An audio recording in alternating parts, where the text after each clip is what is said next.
believe. This is the ultimate graduation present, wedding gift, etc., etc. See the details. Go to RBN's webpage and frontsite.com to make it happen. You will hear this offer only on this radio network. Help keep RBN alive. Tell 5. You're listening to the Republic Broadcasting Network, because you can handle the truth.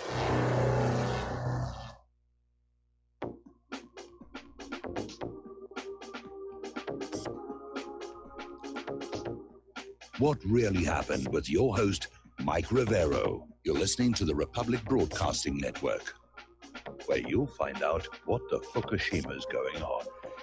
And aloha, America. Welcome to our show today. It's Friday, December 28th, 2018, almost to the end of the month, almost to the end of the year here. And thank goodness it's Friday. That's all I can say here. It's been a heck of a month, a heck of a year. And we've got a lot to talk about today. The phone lines are open, 800-313-9443. That's 800-313-9443. Mike is in our control room, ready to answer the phone, put you in the air with your comments, questions, and opinions. And yes, the lovely Lady Claire will be joining us in hour number 3.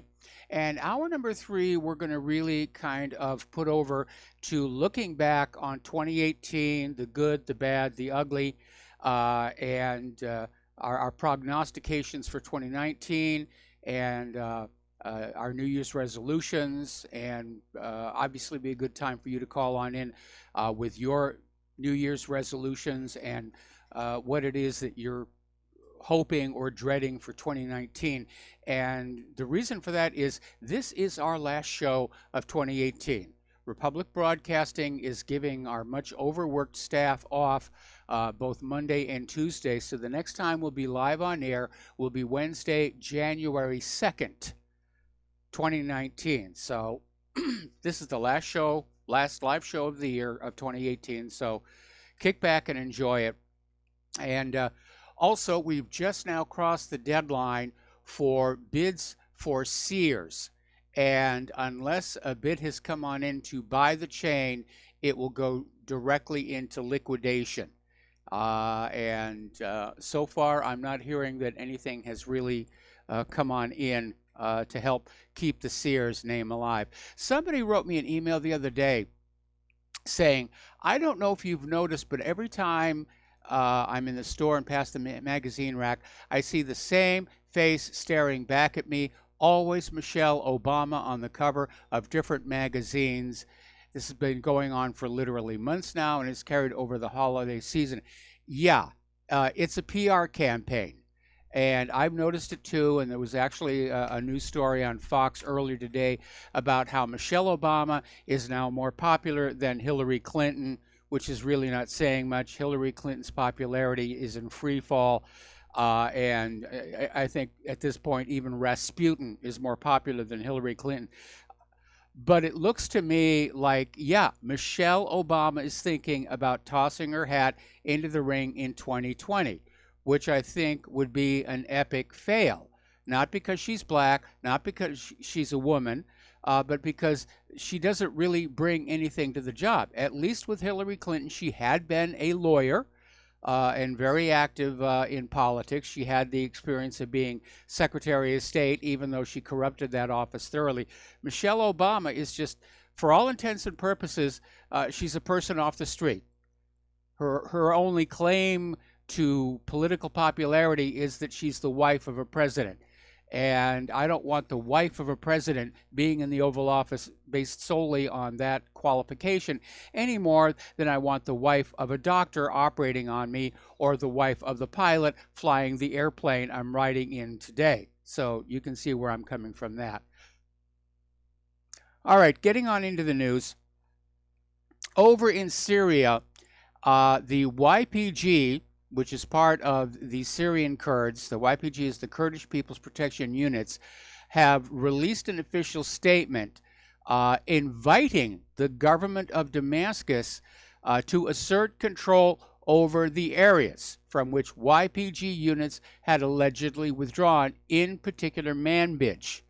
Now, what really makes this kind of tricky is the U.S. forces are still occupying Manbij. So now we have the Syrian government forces and the U.S. forces in very, very close proximity. And how they're going to respond to that, we don't know. I imagine that Assad is going to have a cool head about that. And Trump, because supposedly we're withdrawing from Syria, is going to have a cool head about it. But there's always the possibility of some hothead making a stink there. The wild card, of course, are the Turkish armed forces that are continuing to mass at the Syrian border, and they have deployed at least 10 M60T battle tanks and several armored vehicles in the province of Kilis. So it does look like Erdogan, despite the warnings from the Russians, is planning on coming into Syria and going after the Kurds. Now that's going to put Assad in a very difficult place. Is he going to just kick back and allow Erdogan to violate his national sovereignty and get the Kurds, or is Assad going to commit the Syrian government forces to protecting the Kurds, even though the Kurds are political enemies who still want to break off part of Syria into an independent Kurdistan? So that's going to be very, very tricky for them. Now, over in Iraq, as you know, Trump did this surprise visit to the troops in Iraq to cheer them up, sign their Make America Great hats and their Trump 2020 patches, and basically cheer them up, which I think was a very nice thing for him to do. Let's be honest. That's definitely going to be a morale booster over there. But it didn't really please the government of Iraq, who apparently had not been informed it was going to happen. And they're saying that the surprise Trump visit violated their country's sovereignty, and they are reiterating their demand that the U.S. troops leave because it's way past the end of the agreement they had for the extended stay of U.S. troops there, and the Iraq parliament is looking to pass a bill that will order the expulsion of U.S. forces. So that is going to be a very sticky situation. What are we going to do? Have a third war in Iraq? Just say, well, we're going to have war with Iraq because we've got a right to stay. No, you don't. It's their country. Okay. Now, a lot of people are still talking about Israel's recent airstrike into Syria, which involved the use of civilian flights as cover for their operations. And according to Peter Ford, the former British ambassador to Syria, this indicates the Israelis are changing tactics. And, of course, it's very dangerous for the Israeli F-16 jets to use two commercial aircraft as cover. Now, these aircraft were trying to land in Damascus and Beirut, respectively, and the Israeli planes basically flew in their radar shadow. And Beirut is complaining, Damascus is complaining. You're not supposed to put civilian people in jeopardy when you're carrying out a war operation, but Israel clearly did. Now, Israel has released satellite photos showing a 900 square meter area where they're claiming they destroyed an Iranian arms depot. And I'm suspicious of the photos because they're in black and white, and all the satellites up there these days shoot in color, and it's your typical propaganda photo. It's just a blank piece of dirt, and there's a little arrow in a box that says, here is where the Iranians were, and there's nothing in the image to indicate the Iranians were ever there. Meanwhile, Netanyahu is vowing to continue military operations in Syria to counter Iran's military presence.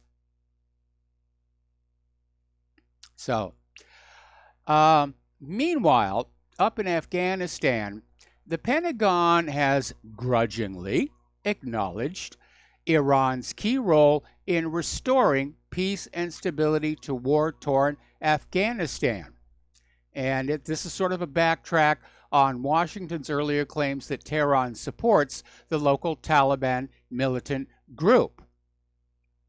And the U.S. Department of Defense sent a report to Congress saying Iran seeks a stable Afghan government that is responsive to Iranian goals, the elimination of ISIS-K, the removal of the U.S. NATO presence, and the protection of Iranian concerns such as water rights and border security, which makes perfect sense from the Iranian point of view.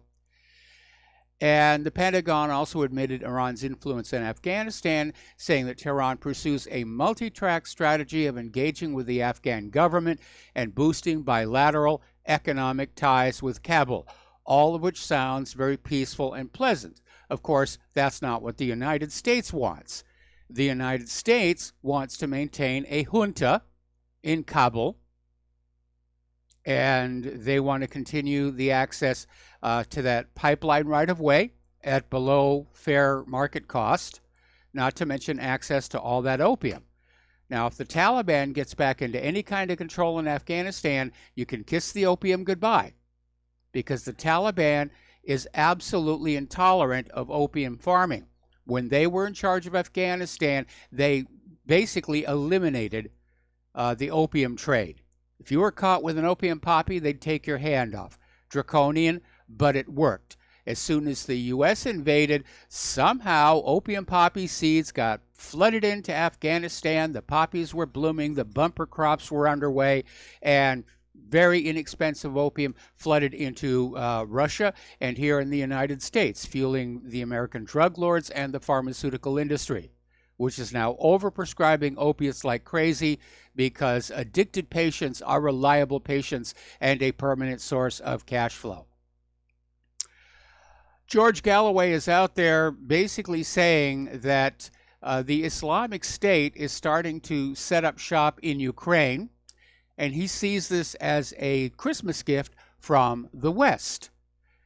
And the report in the British newspaper The Times said Chechen Islamists who had come up from Syria and Iraq have arrived at the war front in eastern Ukraine. And apparently the Islamist Chechens were under the command of the fascist right sector and were there to fight Russians because we like fighting Russians and we will never stop fighting Russians. So it looks like the trouble spot has shifted from Syria only to go up to Ukraine to push that war with Russia here. This leads us to another article. This is out of Russia Today, talking about how Britain and the United States have been looking at jihadist groups as useful for several years now. And it begs the question, is Great Britain and the United States really as against terrorists as they pretend to be? And the answer obviously is no. At the same time, we were getting propagandized by the corporate media about, oh, ISIS, they're beheading foam rubber dummies and they're doing all sorts of terrible things. They're dancing barefoot on shag carpeting and, refusing to brush their teeth.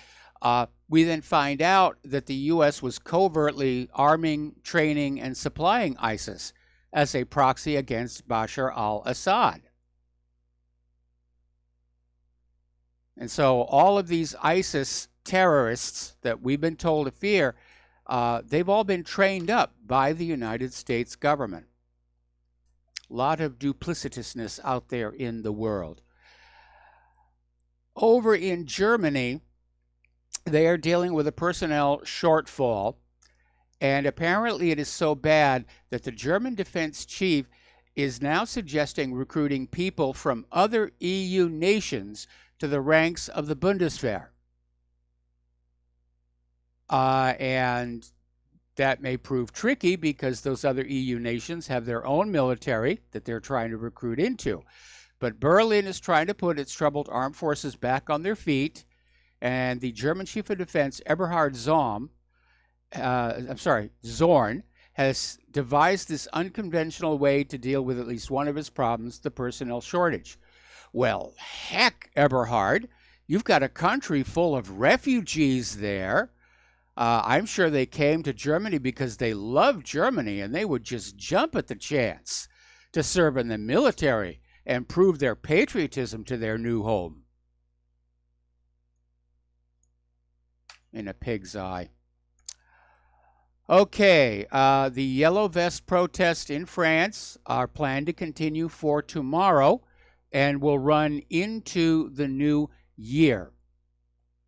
They're going to be holding them tomorrow and New Year's Eve and continue into 2019. And Letitia Dewala, who's a spokeswoman for the protest movement, says the Yellow Vests are still mobilized.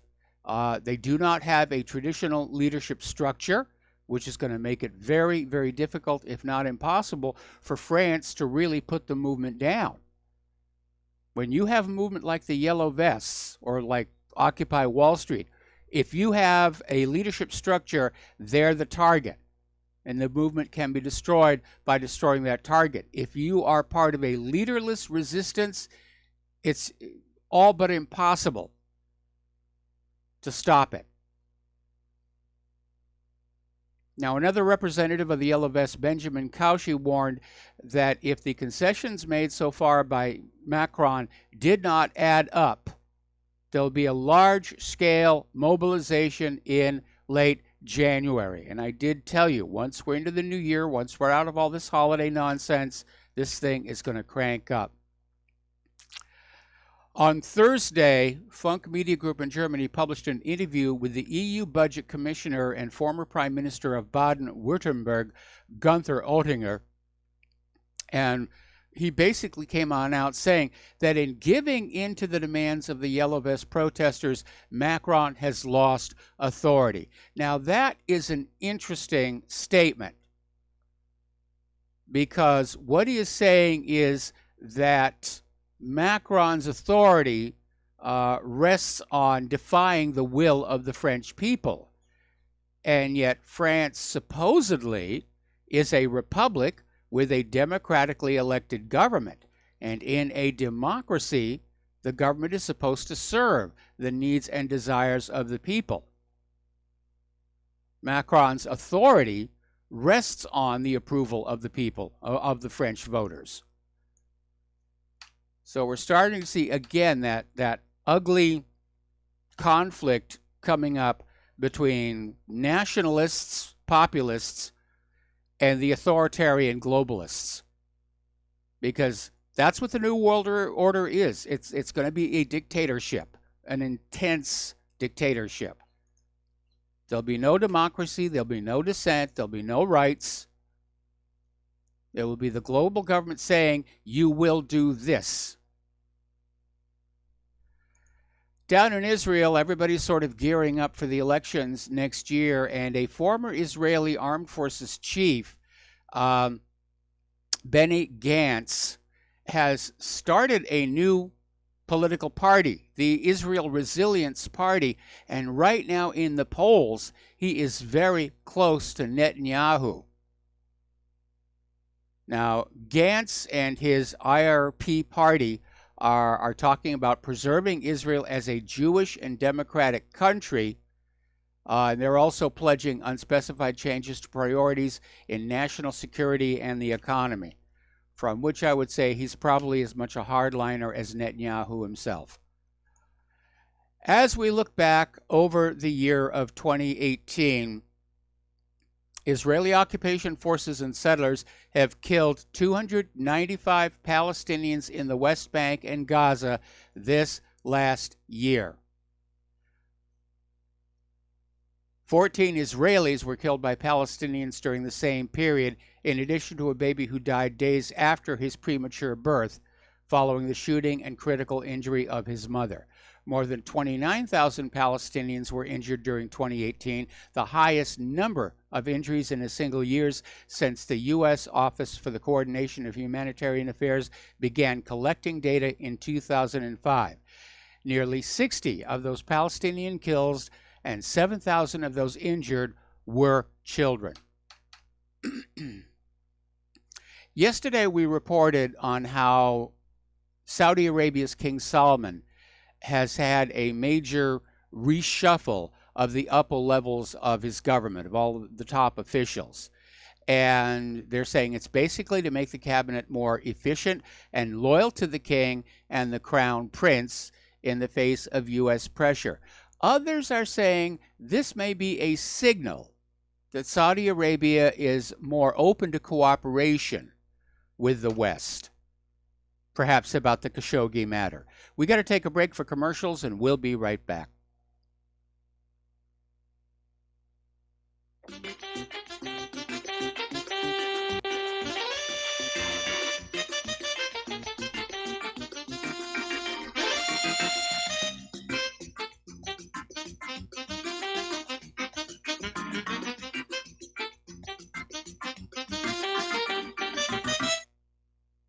Corporate media dominates the American opinion. Finding independent voices that counter this avalanche is becoming increasingly difficult. With the endless corruption running rampant throughout our government, independent voices are needed more than ever to battle the offensive against our freedoms and liberties. As a listener of RBN, no one understands this concept better than you.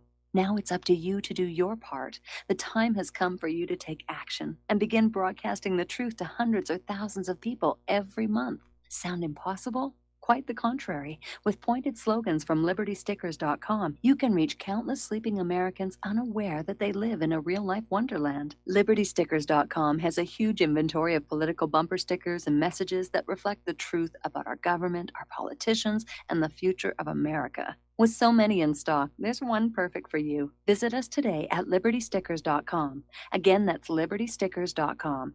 Do your part. Your voice is important. Let it be heard. Attention RBN listeners. Dr. Ignatius Piazza, founder of Front Sight Firearms Training, and fate have come together to allow RBN to run another fundraiser till the end of the year. We didn't really expect this opportunity, but thankfully it's here and running as you hear this. We've set a goal of 500 donations by the end of the year, which averages around 6 per day, 7 days a week. When you realize all the folks listening to RBN all hours of the day and night, we think our goal is realistic and extremely critical to keep RBN on the air. If everybody listening will seriously assess their ability with firearms and then take advantage of this opportunity, we feel our goal is very conservative. Please take the time to look over Front Sight's website to get an idea of an amazing facility and the world-class training that's going on there. If this interests you, you likely will have like-minded friends that would like to know. Tell them. If for some reason some listeners are not personally interested, consider sons and daughters, close friends, nieces or nephews, top valued employees, inform club members, share the opportunity with police and fire departments. It's not too early to plan Christmas presents for special people. This fundraiser has come at an extremely critical time for RBN because the dire need for equipment upgrades. We're running on the spare tire currently with no money to fix a flat, and the fuel gauge is bouncing on E. This is one of the most valuable ways you can help RBN financially because you get Commander lifetime membership value that is 50 times your donation and can be passed on forever. How many times during life do you get to leave a legacy? See more details and contact info on our webpage, republicbroadcasting.org, and thank you.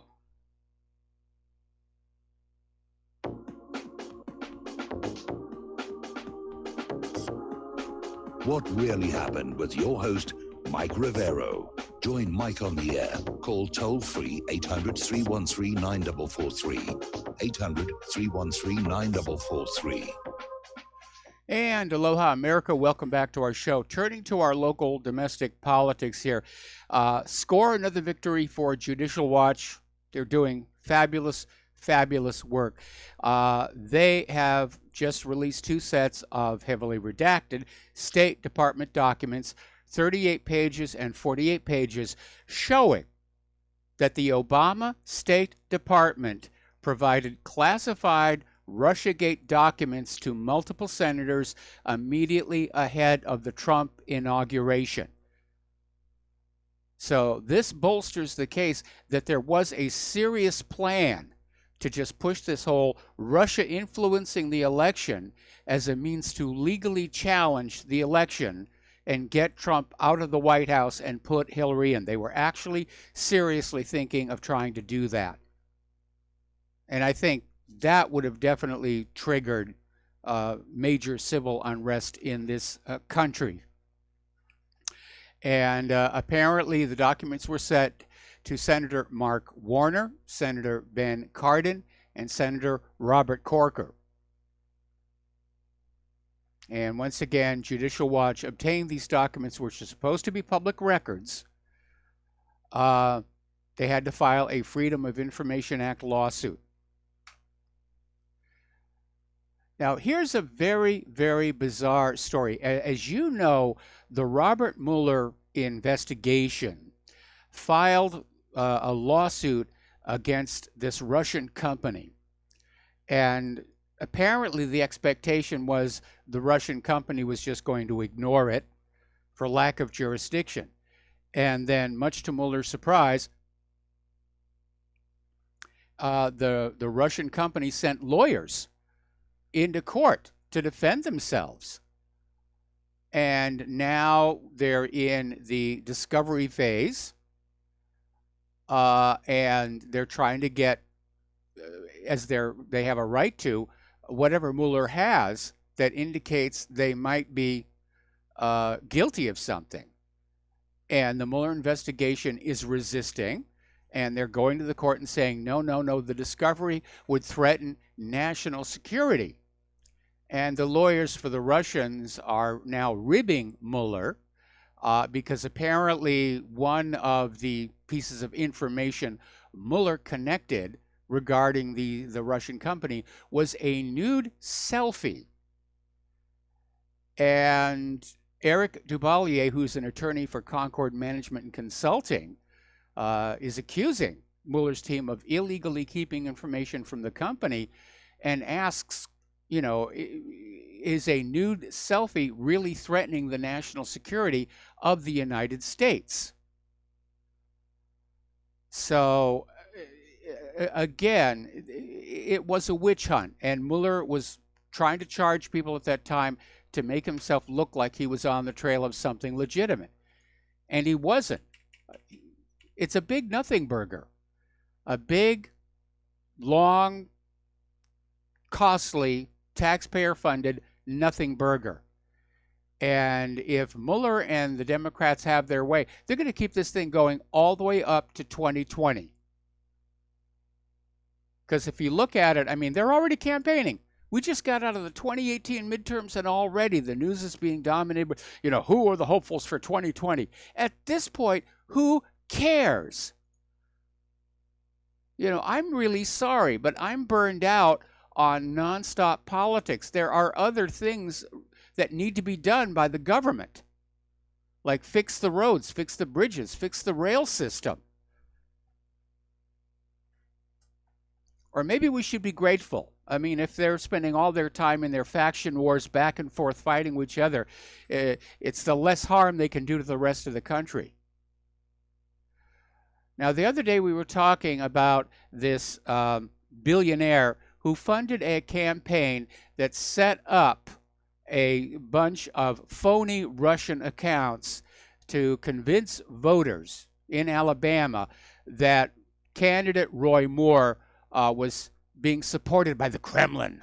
He's a Russian stooge. How could you possibly vote for him? And he did lose the election. Now, this has caught the attention of Alabama's Attorney General. And he is starting to look at collecting information about this project, which was called Project Birmingham.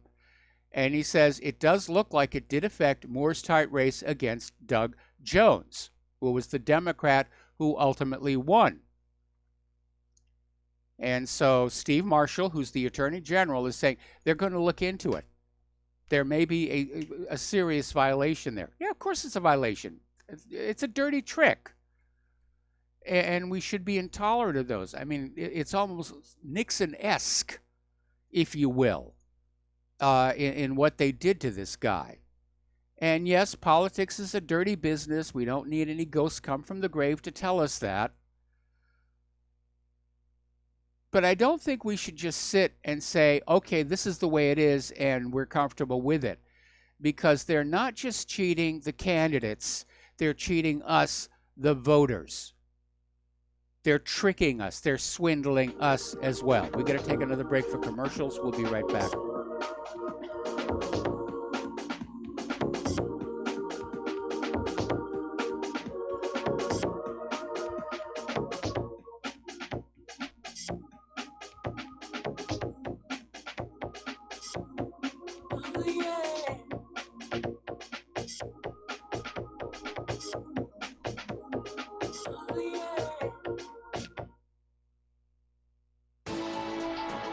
You are tuned in to the Republic Broadcasting Network. Visit our website by going to republicbroadcasting.org.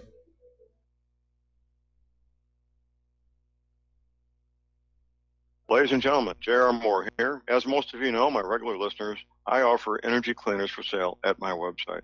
If you don't have a clue what I'm talking about, go to my website, thelibertyman.com. Educate yourself about these marvelous healing devices. We focus on pain mitigation and getting a great night's sleep. Arthritis pain, joint pain, back pain, doesn't matter. Keep in mind, I offer from me to you personally a 30-day money-back guarantee. That's what I do. Energy cleaners, $285, shipping included to American zip codes. You can educate yourself all about the energy cleaner right there at my website, the patent application, the wonderful testimonials. Be sure and check out the factory-made fitted mattress pads to go with the energy cleaner. Now, I offer from me to you personally a 30-day money-back guarantee. That's what I do. I have a toll-free order line, or you can order it right at my website at thelibertyman.com. The toll-free order line is 800-592-9543. I say again, 800-592-9543. Thank you. This is too good to be true, except this time it is real. 100%. No joke. How about a $25,000 membership to Front Sight Firearms Training Facility as a thank you bonus for a one-time donation to RBN of only $400. It is a Commander lifetime membership with no yearly fees or dues. The training is free for the rest of your life with over 50 different classes. Then leave it to your designated beneficiary. You provide the approved firearm, holster, ammo, eye, and ear protection. Many features and bonuses are included, more than you would ever expect or believe. This is the ultimate graduation present, wedding gift, etc., etc. See the details. Go to RBN's webpage and frontsight.com to make it happen. You will hear this offer only on this radio network. Help keep RBN alive. Tell 5. Without the right accessories, any guy can be off the mark. Whether you've invested thousands in your arsenal or you own a single trusted firearm, a visit to AROutfitting.com is in order. It's one of the finest online selections of tactical optics and AR parts and add-ons, like EOTech, quick target acquisition with no peripheral loss. Browse the full range of Nikon scopes and binoculars. AROutfitting.com can illuminate your world with Streamlight gun-mounted lights from keychain to large handhelds up to 1,100 lumens. Find some stability with Battenfield tactical bipods. AROutfitting.com has CMMG gun parts, barrels, assemblies, handguards, part kits, and more. Plus mag-full clips and magazines. I know I've got you excited, so take a breath. Head to AROutfitting.com. The site's super easy to navigate and features a ton of technical info, including links to manuals. We also welcome vendor and manufacturer inquiries. Remember, if you don't see it, we can get it at AROutfitting.com. What this country is coming to, I sure would like to know.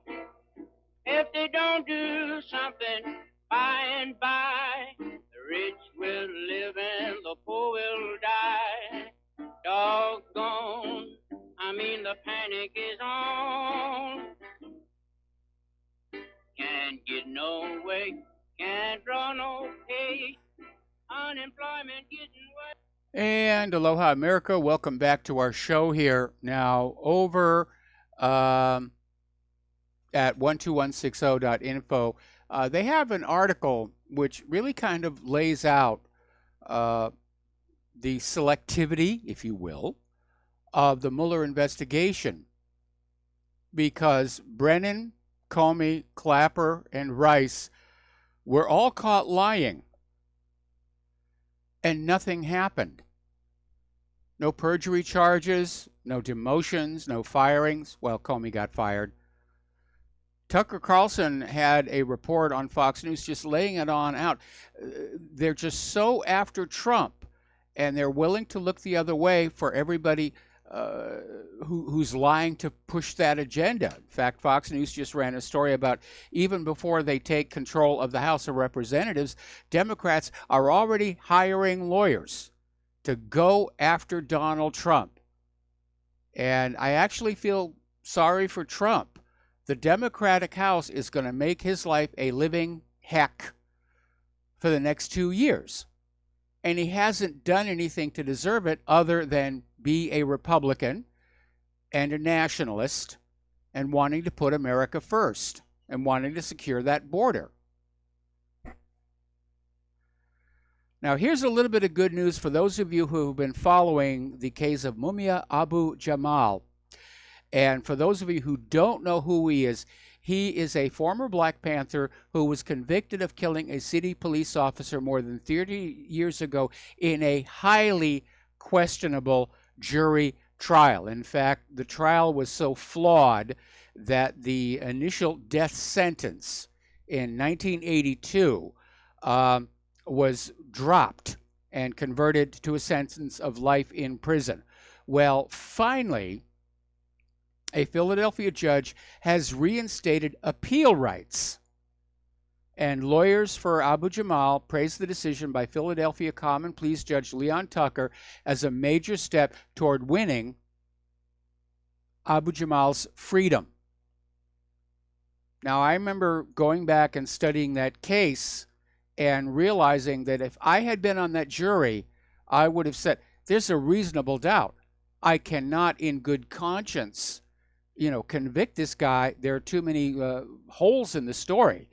And there are indications that somebody else had actually killed the police officer. But back then it was, he's a Black Panther, and they're all violent, and they're militant, and they're dangerous, which, by the way, is not how the Black Panthers started out.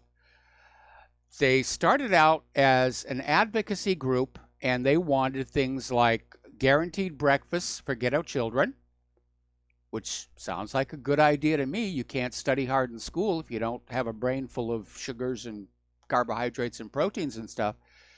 They also wanted local control of the school curriculum, which even back then, we're talking 40 years ago, was already a hot-button issue, as the federal government was trying to basically usurp control of school curriculum from the communities, the school districts, and the states.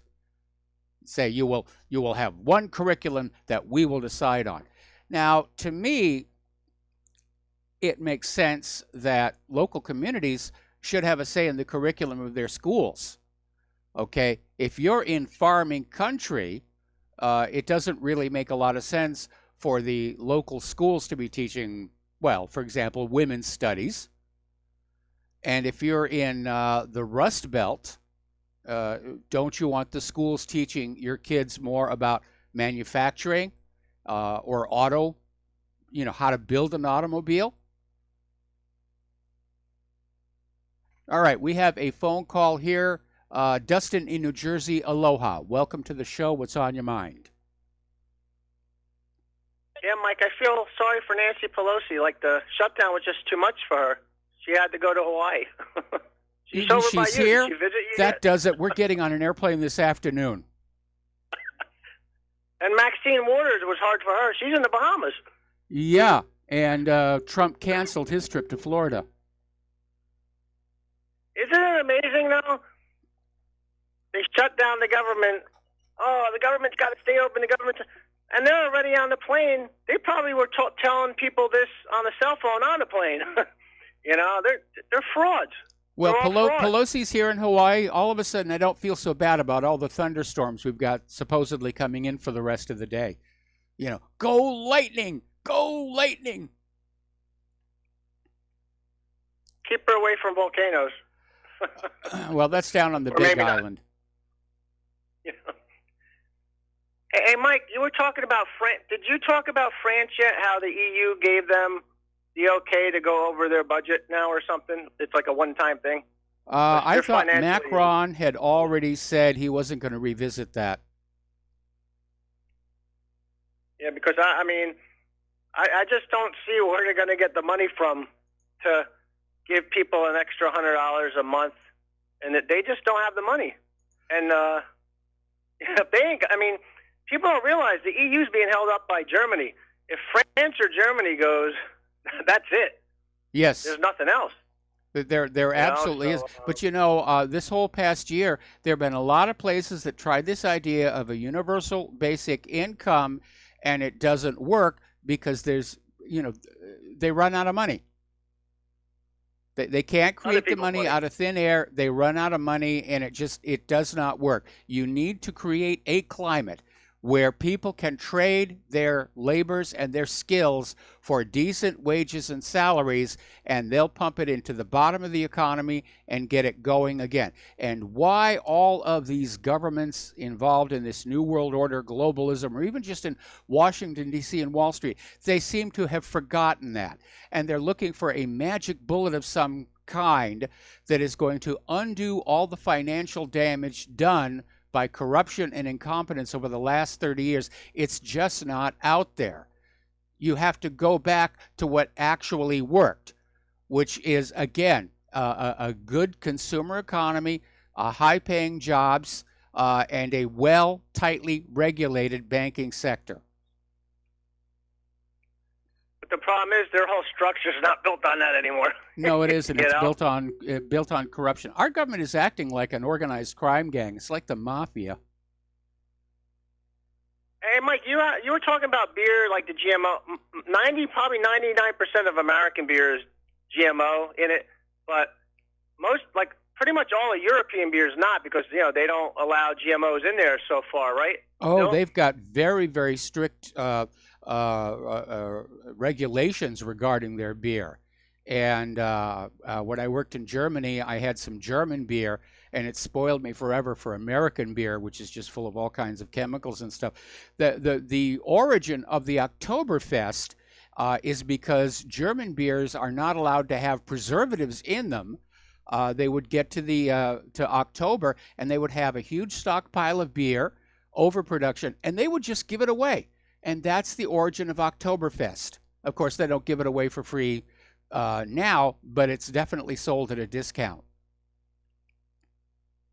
And then real quick, Mike, I just want to let you know, like with that Russian Avangard missile, yes, if it does like up to Mach 20, which is 19,000 something miles an hour, that's like, I think they said 4 miles a second that thing does. That's insane. Well, the Russians are saying it can actually hit Mach 27, which is above orbital speed. Now, Mike, real quick again, like that Avangard, that doesn't go up into the atmosphere, right? It skims in between the atmosphere, right? And that layer in between, I believe, right? Well, to an extent, it's launched up on an ICBM, and basically the Avangard replaces what would be the conventional Merving reentry warhead system. But the ballistic missile launches it up to the edge of the atmosphere, and yeah, it skims along the atmosphere for a bit, and then it does a terminal dive straight down. And during that dive, it can maneuver, and it's able to detect radar signals that are aimed at it and skedaddle out of the way. This thing is going to be impossible to hit with the U.S. current ballistic missile defense, which was sort of assuming everybody would cooperate and send all the warheads our way on predictable ballistic inbound tracks. So the way it looked is there's 3 Avangards inside that shell, and is that each one has a certain amount of warheads for each glide vehicle? I would imagine that each Avangard, now I don't know for a fact because I haven't looked at it enough, but I imagine each Avangard is a single warhead. But it's probably a significantly powerful one. I was not aware that the ballistic missile carried 3 Avangards up into space, but it would make sense that they would want to do that. Yeah, because I just thought it looked like 3 came out of that shell from the video, and I thought there was multiple warheads to be delivered by each glide vehicle to its target. The glide vehicles are technically the warhead. They're just intelligent. Instead of that cone-shaped reentry vehicle, they have the Avangard, which is powered for at least part of its flight and is able to maneuver on its way down into terminal phase. Isn't that insane what they can do, like in maybe another 20 years, which if we're here, it's amazing. But all right, Mike, have a good show. Yeah, it's amazing, and it's also very frightening. And again, it reminds me of this quote from George Bernard Shaw. He wrote a play called Man and Superman, and the third act, Don Juan in Hell, is often performed as a standalone piece. And as the name says, it's Don Juan, he's gone to hell, and he's talking with the devil about the state of mankind. And the devil has this one quote in there that says, "There's nothing in man's industry but his greed and his sloth. His heart is in his weapons." And it certainly is true. If you look at the quality of work on consumer products or factories, or the quality of service for the internet or anything, it's slapdash. But you go and you look at those weapons, and it's always the very finest they're able to do. Doesn't always work, as was the case with the F-35, but that's where everybody's heart is with. It's part of our makeup. It's part of our instincts. We all get a thrill when we're holding a gun or a sword or a spear or a bow and arrow. It just touches something inside. And I do think we need to acknowledge that and just say, I'm going to keep this under control. Okay, I like having these things. I am not going to use them. All right, let's take another phone call. Oh, the phone lines are loading up. Al in West Virginia, aloha. Welcome to the show. What's on your mind? Hey, Michael, you mentioned about Hillary being an attorney. I wanted to mention that just to give you a heads up here on, I don't know if this is 100% correct or not, but from my research, Hillary was actually, and so was Michelle Obama, both of them was patent attorneys, which means the type of patent attorneys that the government takes patents if it's too dangerous to put out in the open market and have an open patent. They keep them for themselves in the government. And that's how one time she was supposedly, from what I remember, this was years ago, from what I remember, she was reprimanded for trying to steal some patents from the government patent office. And I think that's how maybe some of that stuff actually got to China. Now, I don't know about Michelle Obama. I know that a patent attorney is a subset of being an attorney, and I know that what Hillary Clinton was doing at the Rose Law Firm had nothing to do with patents. But there was some malfeasance at some point, and she was facing disbarment, and I believe she and Bill both voluntarily surrendered their law license rather than go through that process, and that's all I remember about that. But there's absolutely no question that Bill Clinton, during his campaign for a second term in office, did authorize the transfer of highly sensitive technology, the sale of this technology to China over the objections of the Defense Department and the intelligence agencies, and Chinese money was funneled into his re-election campaign. But this was already finished technology ready to go, and there's something you need to understand about patents. In the early days, an inventor had to provide a physical model to the patent office that proved the invention he was describing would actually work. This being back in the days of mechanical devices. Then there was this tragic fire that destroyed the archive of the models, and I believe they actually still have the melted remains as an art piece in the lobby of the current patent office. And then they basically changed the laws to where you can patent any idea without proving that you're able to make it work. And that's where the patent trolls have come from, where they'll just think up all these ideas and they'll file for a patent, and then they'll wait for somebody to come up with something similar, and they'll pounce and sue and make a lot of money. And like so much else in our government, the patent office needs to be basically overhauled back to its original purpose, which was to protect actual inventors and actual inventions financially for a limited amount of time, after which the patented invention would pass over into the public domain for the benefit of the general population. From what I understand, that whenever you go into the presidential area of government, that you have to surrender your attorney license. I've never heard that before. No ifs, ands, or buts. I've never heard that before. Oh, well, okay, maybe you looked it up, but yeah. But I'm pretty sure that's the way it is. I studied law for 28 years, but I'm pretty sure that's where it is. I don't remember exactly where it was at. I read it, but I do remember reading it. But anyhow, I just wanted to bring that up about that she was mostly a patent attorney, and supposedly Michelle was too.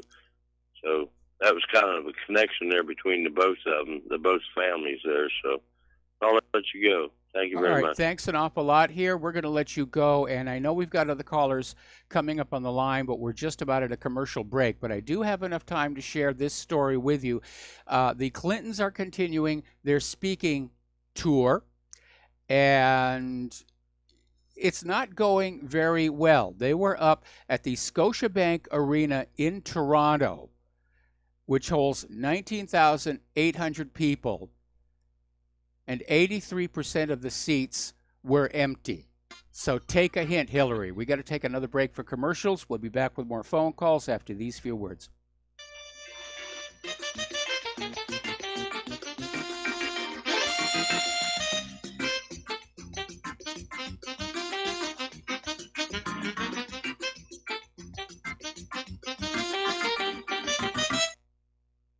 Do you or a loved one suffer migraine headaches? Listen to what scientist Kurt Hendricks has to say. 35 million people in the United States suffer with debilitating migraines. If you or a loved one are one of them, you need to know about MigraLief. Hi, I'm Kurt Hendricks, the scientist that formulated and patented the MigraLief migraine formula. MigraLief is a non-prescription dietary supplement recommended by neurologists, pharmacists, and pediatricians to address nutritional deficiencies in both adults and children over 2 with migraines. Try MigraLief for 3 months and see the powerful difference it can make in your life, or get your money back, no questions asked. Go to MIG911.com or call 800-MIG-7354. You can change your life today. So if you suffer from migraines, don't wait. Call 800-MIG-7354. That's 800-MIG-7354, or visit MIG911.com. Tired of being lied to by mass media? It's growing more and more apparent today that news is received less and less through standard media outlets. Even with a growing audience every day, RBN is beginning to direct more efforts into social media. Social media and the use of the internet is fast becoming the primary source of people for news, regardless of demographic. RBN has set out to provide some of the best news on the internet through republicbroadcasting.org, and also has begun to use the tools to our advantage by way of social media. Republic Broadcasting is now operating a Facebook page to function as yet another avenue to have our collective voice reach new audiences across not only America, but across the globe as well. The Facebook page features not only news, but also an RBN player to listen to our broadcasts. Get involved by visiting facebook.com/Republic Broadcasting and liking our page and share it with your friends and family, because you can handle the truth. Many people write us about their experience with Extendivite. Allow me to read you some from Amazon.com. It really does work like the review says it does. I cannot believe that after the first few days, I didn't feel as sluggish or clogged up. It has had a profound impact on my physical, emotional well-being. I'm skeptical as most people about products and their claims, and I never write reviews, but this is a wonderful product and I recommend it to everyone. Great product. It has brought my blood pressure from the mid-150s over the 80s to the mid-130s over mid-80s, along with diet and exercise in just the past couple of months. Excellent. Thank you, David. Tell us your story. Get Extendivite today. Call 1-877-928-8822 or visit heartdrop.com. Extend your life with Extendovite. Some are maxed out all their credit cards. Some are working 2 jobs and living in cars. Minimum wage won't pay for a roof, won't pay for a drink. If you gotta have proof, just try it yourself, Mr. CEO. See how far $5.15 an hour will go. Take a part-time job at one of your stores. I bet you can't make it here anymore. And aloha, America. Welcome back to our show here. And we're going to go back to the phones to Wayne in West Virginia. Wayne, aloha. Welcome to the show. What's on your mind? Well, thank you. What was on my mind, I just wanted to pass on to you. When we look at the Middle East over there and we look at Israel and what they're doing to the Palestinians, and I'm not defending anyone, isn't that about the same thing we did to the Indians? Yes, a lot of people have brought that up, and I think, had we all been alive back then, I'm sure we would have joined with that part of America that really did think that what was being done to the Indians was atrocious, like Wounded Knee or the massacre at Sand Creek. But that was then, before we were alive, and I refuse to take responsibility for anything that happened before I was born and was able to have any kind of influence on events. What's going on in the Middle East right here, right now, is something before us, and we do have the ability and the moral obligation to try and do something about it. Yeah, but the bottom line is we're financing it. Yeah, well, not voluntarily. But, and isn't the same thing being done to the white race with what they're doing with the migration and all, cleansing the white race? And looking at that perspective, people say, well, they're not killing anybody. Well, yes, they are. Yeah, people are being killed, and mostly I'm more concerned about the anti-white rhetoric that we're starting to hear, not just from the refugees and the illegal immigrants, but even from liberals who are out there saying that all the problems in the world are the fault of us white, male, heterosexuals. And then you realize what a short step that is from that kind of rhetoric to what we're currently seeing down in South Africa, where white people are just being killed and tortured, and it's become socially acceptable. Or being slaughtered. Well, if you ever read the book Hellstorm, I think Hellstorm is coming this way. And I think we're in for a big surprise. Unfortunately, when you tell the average American, white American, the truth, they don't want to hear it, and then they get mad at you when you tell them the truth. So, well, that's because the lies are so comfortable. The government and the corporate media have spun a very comfortable lie about America's greatness and how life is better here than it could be anywhere else, and we're exceptional people. And there's still a small and dwindling segment of the American public that wants to believe that, because they are flat out afraid of facing up to what's going on in this country. And so they're going down the same route as the so-called good Germans, who refused to look at what the Nazis were doing to Germany leading up to and during World War II. And as a result, they lost pretty much everything, including their country. Okay, so Wayne, I got to let you go. We got to do station identification, top of the hour, and we'll be right back.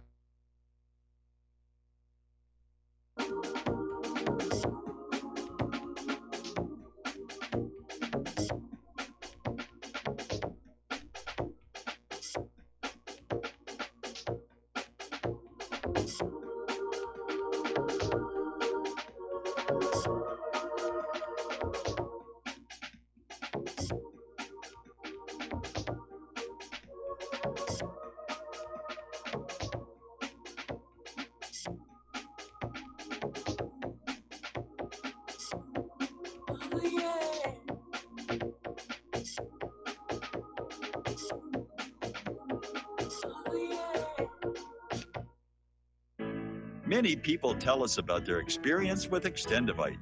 Just listen to what Glenn has to say. Prior to taking it, I had diabetic neuropathy. The Extendivite reduced that significantly. Acid reflux was reduced.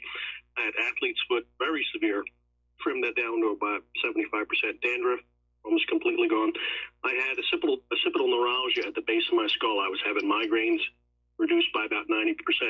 Heart palpitations, my heart would kind of stall out. I would skip a beat. Very uncomfortable. And when walking from downstairs going to sleep, by the time I got to the bedroom, which is just one flight of stairs, my heart was pounding, coming out of my chest. My vision was blurry. This completely solved that problem. Great product. Thanks. Tell us your story. Get Extendivite today. Call 1-877-928-8822 or visit heartdrop.com. Extend your life with Extendivite. You're listening to Republic Broadcasting Network because you can handle the truth.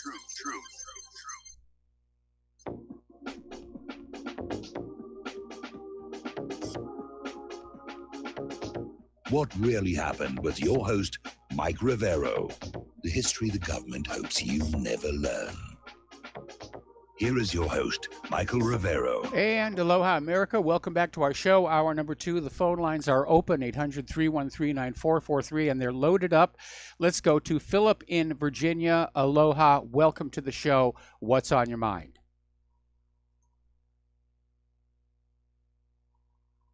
Hello. We lost Philip. All right, let's switch over to Jim in New York.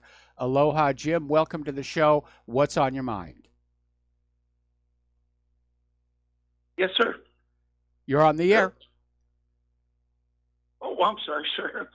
I heard you a number of times talking about you went to Deutschland for the Christkindl market. Yes. And you enjoyed in the spirit of Christmas. Yes. Was that a beautiful experience for you? It was. It really was. And just out of curiosity, which cities did you go to? I was working in Munich. München? Yeah, and I got to enjoy Christmas at the Marienplatz. Oh, yeah. You know, you should have done is gone down to Austria, where they really celebrate this. And I had the opportunity to do a Christmas market tour. And I have to be honest with you, sir, you have the opportunity, take your wife over there. It's a beautiful thing. Just, do a Christmas tour. It's gorgeous. I can imagine. And, you start up north Rothenburg and wind up down in Salzburg. It's gorgeous. And, it's just funny when I hear you on the radio, I guess it was minimal your experience there, but you felt something wonderful. It was something that was in your soul. And I have to say, I don't think you're an atheist. I think you're an agnostic. If you can, I'm a tolerant, understanding atheist, and by that I mean I have an issue with all these atheists who go on out and scream and yell about other people's religious decorations, and frankly, I think it shows they're actually insecure in their atheism, and so they have to project it onto other people in order to reassure themselves that what they have concluded is correct. And me, I really don't care. And it's one of the reasons why Claire and I get along so good, and I help her out with her choir. And, we had to do the Christmas thing at her church over the last weekend. I'm not going to force my lack of religion down anybody's throat. At the same time, I don't want them trying to force their religion down my throat. And live and let live, and we'll all get along just fine. But unfortunately, when I was in Germany, this was back in 1986, and it may have changed by now, I got to do the Christmas market virtually every single day because the path from where my hotel was to the studio where I was working went right through the middle of the Marienplatz, and so every day after work, having nothing better to do, I would just stop and go through the market, and I brought back a lot of presents for people from there, and it was a wonderful feeling, and you don't see that kind of feeling and spirit here in the United States. Was that spiritual? Say again? Was that spiritual? Yeah, there was not spiritual so much as a Christmas spirit. I mean, people were handing out small goodies to total strangers, and it really was a time of good cheer. And it felt very much like the Christmas that you thought it should be, reading the books of Charles Dickens, or seeing The Prince by Currier and Ives, or the paintings of Norman Rockwell. They captured that, and maybe that's because... What's wrong with that? There's nothing wrong with that. I absolutely loved it. I miss it. Yeah, I have to be honest with you. Claire you'd probably wind up halfway through the tour holding hands together saying, "This is beautiful." We hold hands an awful lot. We'd be holding hands right from the beginning. We hold hands at the Safeway. We hold hands at the City Mill. We hold hands. Yeah, we hold hands a lot. It used to be because of love. Today, it's more a case of keeping each other from stumbling and falling down. Jesus. No, but like I said, sir, I heard you making reference to it a number of times. I was like, he did experience that, It was a good time. The other side It was very, very magic. I had some wonderful experiences there. Again, involving people I did not know, total strangers. I still have some of the gifts that were given to me back then.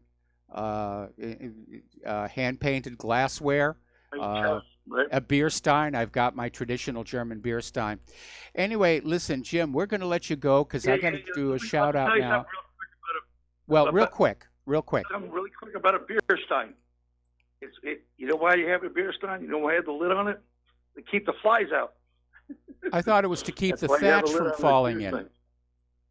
The beer stein with the cover dates back to when you had thatched roofs, and there was always, straw drifting down. No. It's just you don't want to be downing a fly or a bee in your beer. Well, definitely not a bee, but as far as the fly is concerned, who cares? They're not going to drink all that much. All right, sir. All right, thanks an awful lot. What? Christmas tour. Take her on a Christmas tour. She'll love it. Well, this year's the year we're really going to try and get the money to get back to the mainland before we have a nuclear bomb go off over Pearl Harbor. And so we don't take vacations. We just don't have the means to do that. So anyway, thank you for the phone call. It sounds like she's a hopeless romantic, and so are you, sir. Well, lucky for me that she is.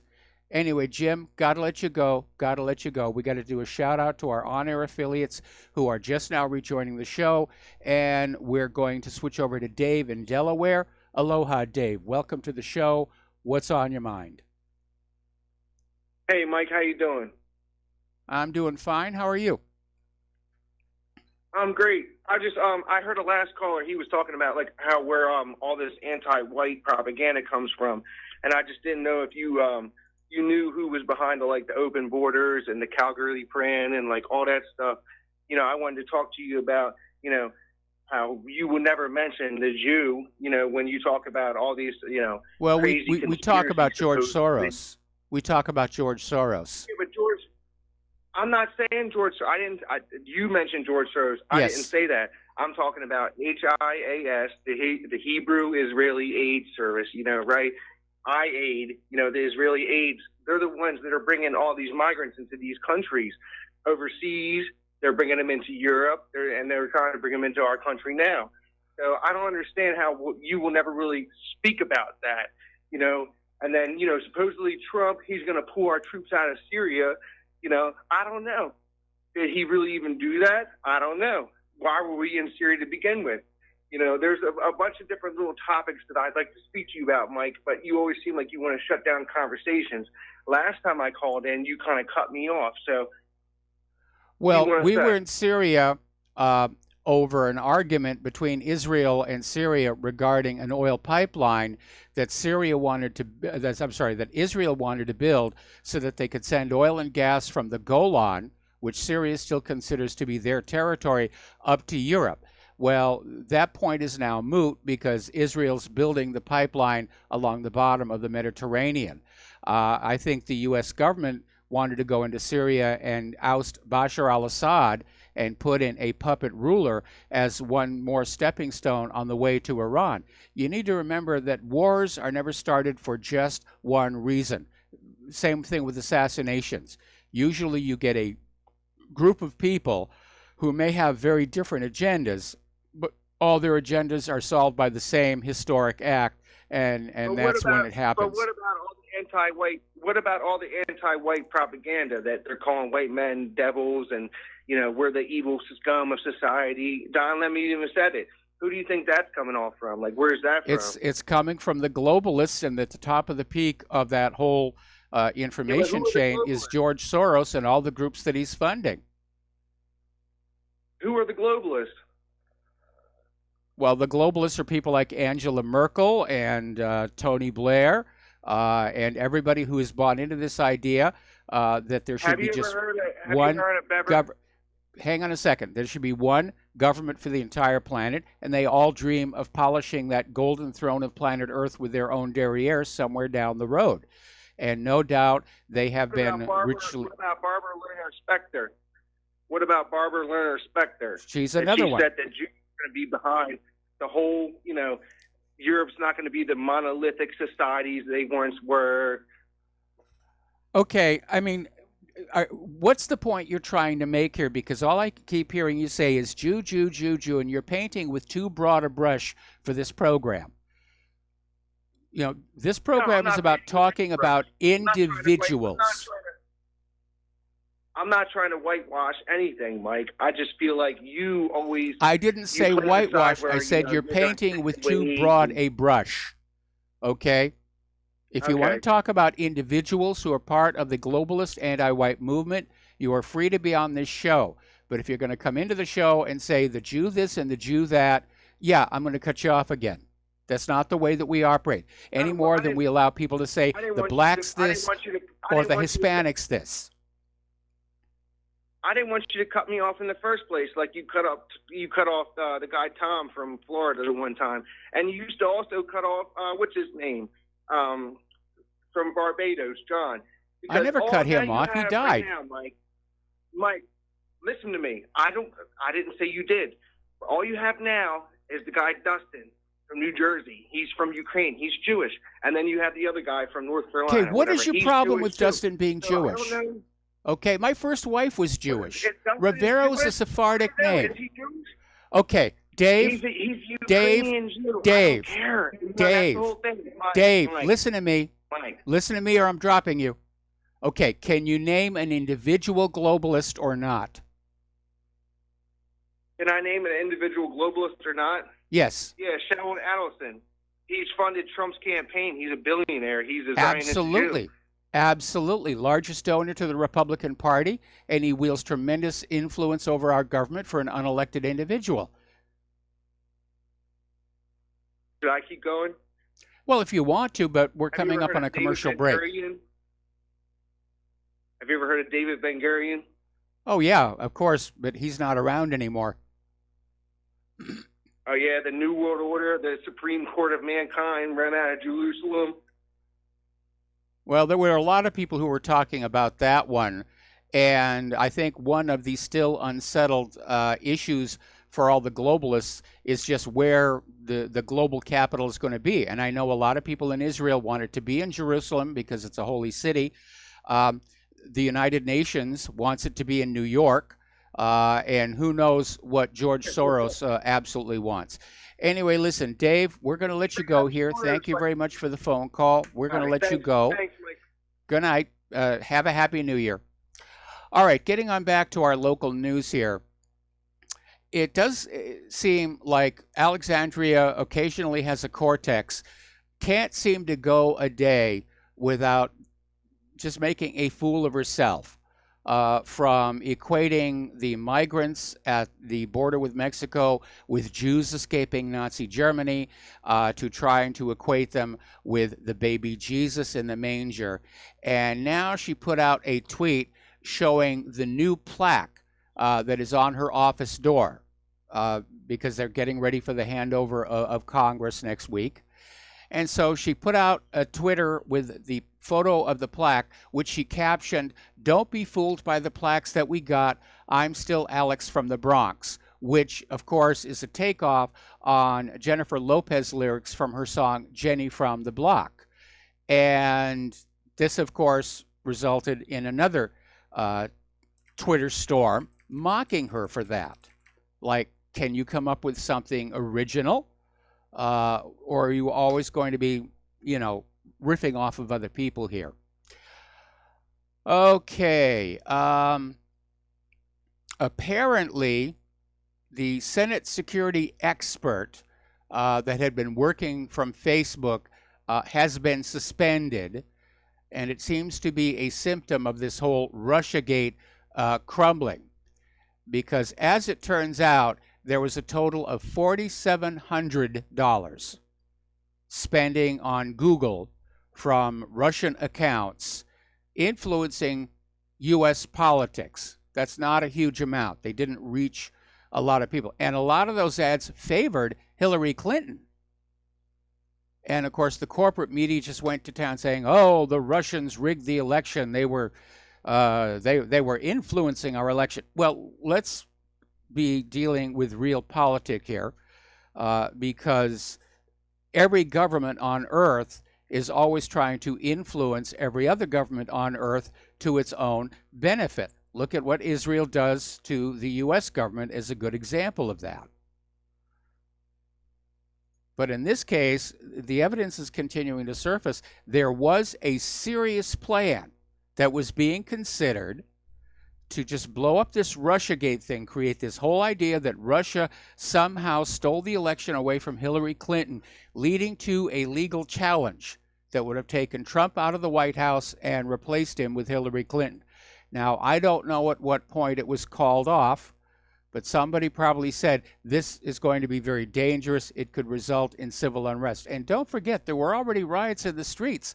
The liberals were going nuts. They were trashing cities and cars and property all over the country, even in districts that had voted for Hillary Clinton. All right, let's take another phone call. Mark in North Carolina. Aloha. Welcome to the show. What's on your mind? Hey, Mike, I'm sorry. I thought he was asking me if I was responding to something Mark in North Carolina said. This is Frank in North Carolina. But this is real okay. briefly, I told him I just wanted to respond to something the last caller said. The thing is, from my point of view, I'm just reporting that your next door Jew, they don't have to be actively involved in any of this, because the agenda goes on whether they're actively involved or not. They just have to be quiet and go along with it and not say anything Okay, about it. Mark, The agenda okay. continues. There's a rule. That's Frank. Frank. There's a rule on this show, and I've said it many times before. We will talk about individuals who are doing bad or good things. I do not allow people to come on the show and paint with a broad brush and talk about the Jews or the blacks or the Hispanics as a whole group. Because within all of those groups, you're going to find people who are actually very, very nice. One of my very best friends in Hollywood was Jewish, Renee Valente, and she was a sweetheart. And she was not part of some evil cabal that was against white people. And so that's the rule here. If you have a complaint against an individual like George Soros or Sheldon Adelson, we'll talk. But don't come on in with this nonsense about how, all the Jews are involved. And I understand that Jewish people, hang on, they do tend to be very isolationist. They do look down on all other people, and that's built into their religion. even against other sects of Jews. And I learned this during my first marriage because my bride was Ashkenazi, and her family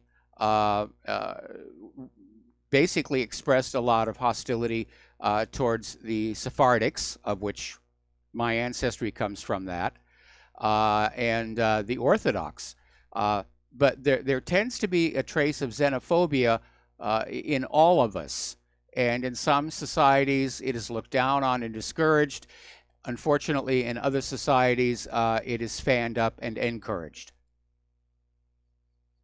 I never had any until I woke up about 9/11. But let me ask you, your friend in Hollywood, the lady, yeah. Did she see you as a white man? It never came up in conversation. We were making a TV I don't movie. Think she would be friendly. She wouldn't be friendly towards me as a white man. Well, I back then I thought of myself as white. I still think of myself as white. Anyway, Frank, we got to let you go. We got to take a commercial break. We'll be right back.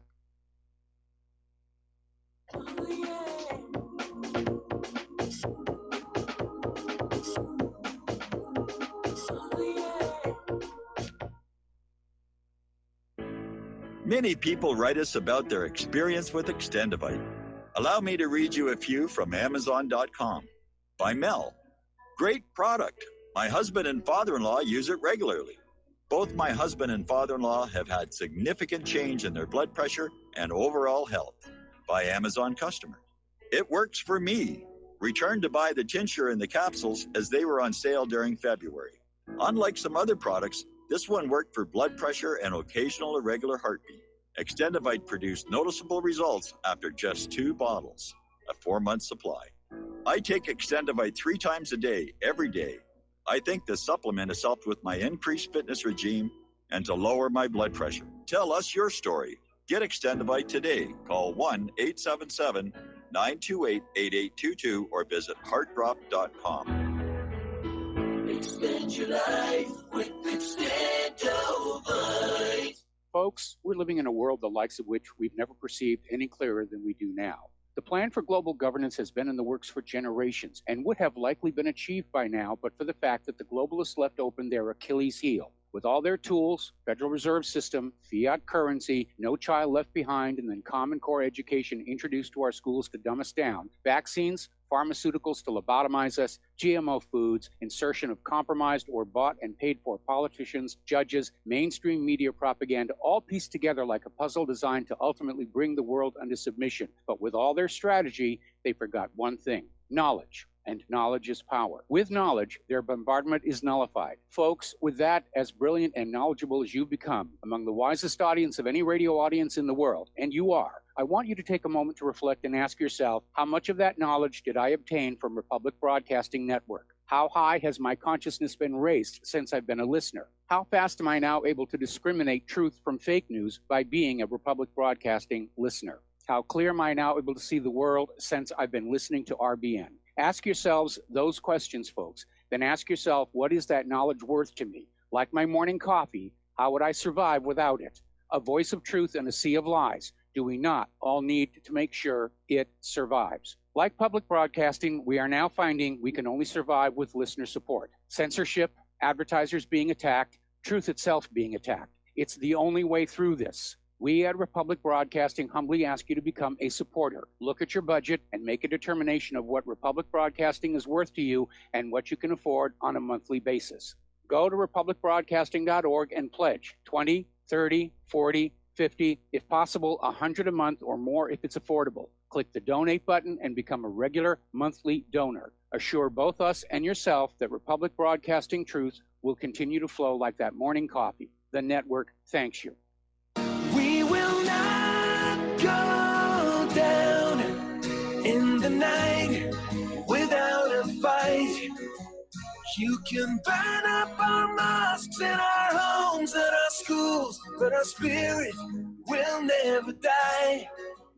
We will not go down in Gaza tonight. And aloha, America. Welcome back to this show here. And we're going to take another phone call from Al in Canada. Aloha, Al. Welcome to the show. What's on your mind? Hey, Mike. I hope you're doing well. I'm doing fine, considering it's a Friday and I got a 4-day weekend coming up. Perfect. So I just got getting home from work, and I kind of chimed in at the end of what Dave was talking about with you. Hate doesn't do anybody any good. Nope. I sent you a link to a YouTube video. It's a conversation with Jordan Peterson. He's a university professor up here in Canada. He's I was just looking at it. Yeah. So I've watched that. And basically, he says, in that bell curve of IQ, basically Jews are kind of at the higher end of the center. That's basically why they're so are the Chinese.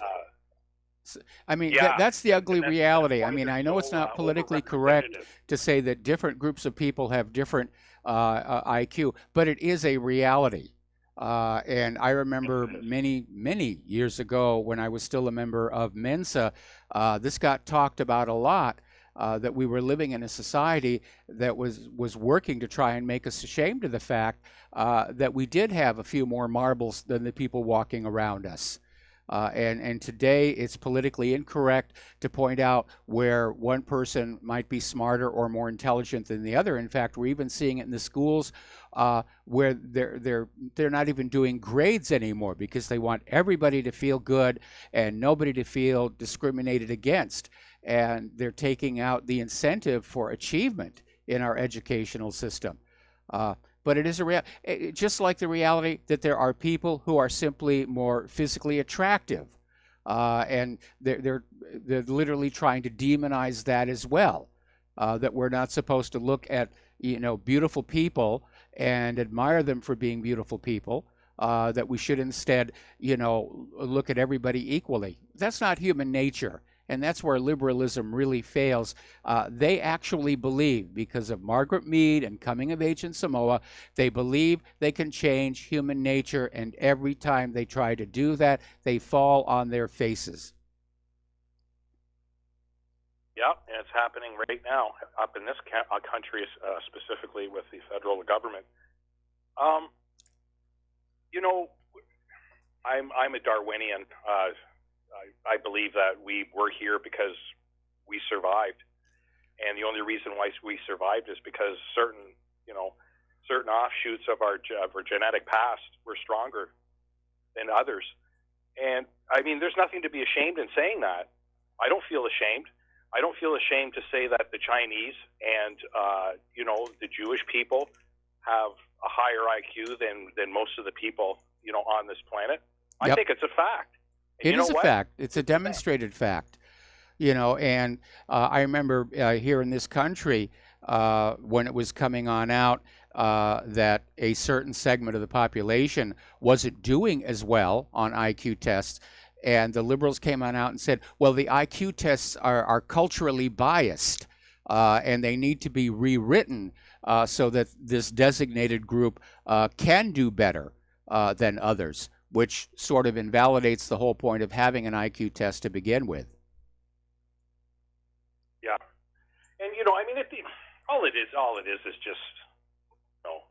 just measuring someone's IQ. It has nothing to do with their drive. It has nothing to do with luck.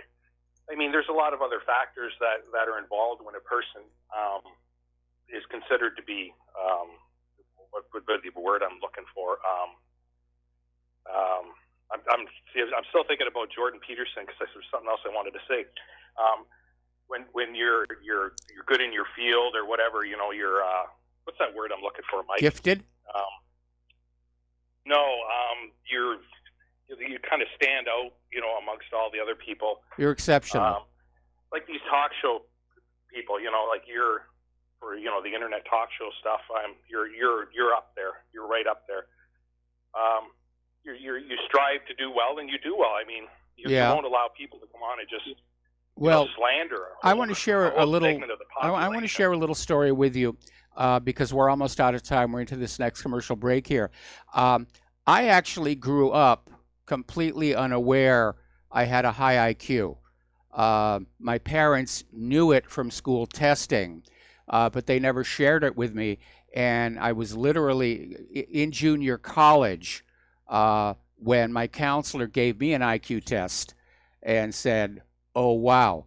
And I joined Mensa for a while, but the reason I left Mensa was I kept running into people who thought they were owed something simply because they had a high IQ, but they really weren't doing anything with it. And that was a huge turnoff. And that's why I quit hanging out at Mensa. Anyway, listen, thank you for the phone call, Al. We got to take another break for commercials, and we will be right back.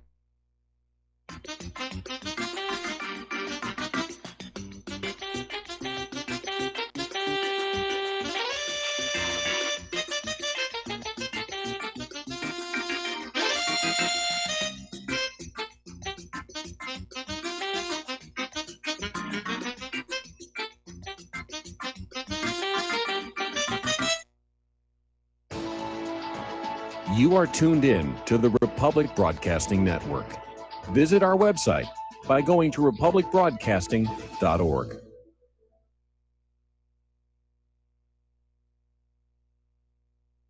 Homeowners, are you in foreclosure, expecting to be served with a foreclosure lawsuit, or suspect your lender has coerced you into an illegal mortgage transaction?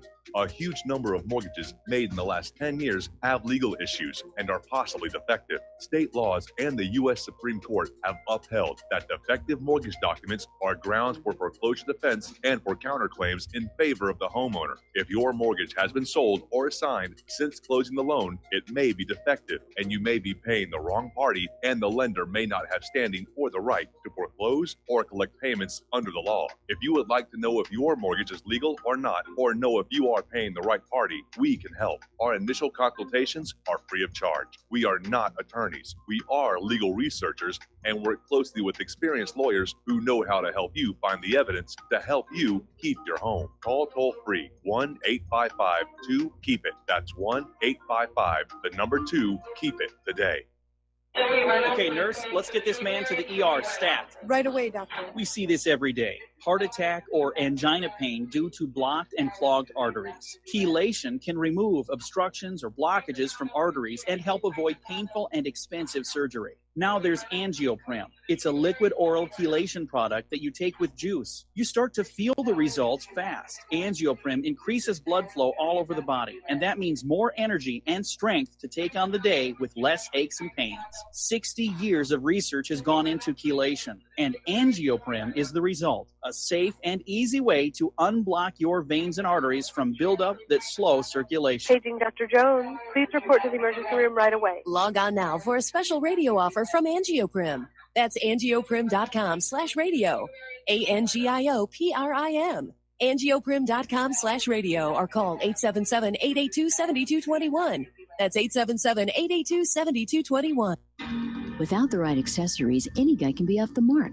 Whether you've invested thousands in your arsenal or you own a single trusted firearm, a visit to AROutfitting.com is in order. It's one of the finest online selections of tactical optics and AR parts and add-ons, like EOTech, quick target acquisition with no peripheral loss. Browse the full range of Nikon scopes and binoculars. AROutfitting.com can illuminate your world with Streamlight gun-mounted lights from keychain to large handhelds up to 1,100 lumens. Find some stability with Battenfield tactical bipods. AirOutfitting.com has CMMG gun parts, barrels, assemblies, handguards, part kits, and more. Plus magful clips and magazines. I know I've got you excited, so take a breath. Head to AirOutfitting.com. The site's super easy to navigate and features a ton of technical info, including links to manuals. We also welcome vendor and manufacturer inquiries. Remember, if you don't see it, we can get it at AirOutfitting.com.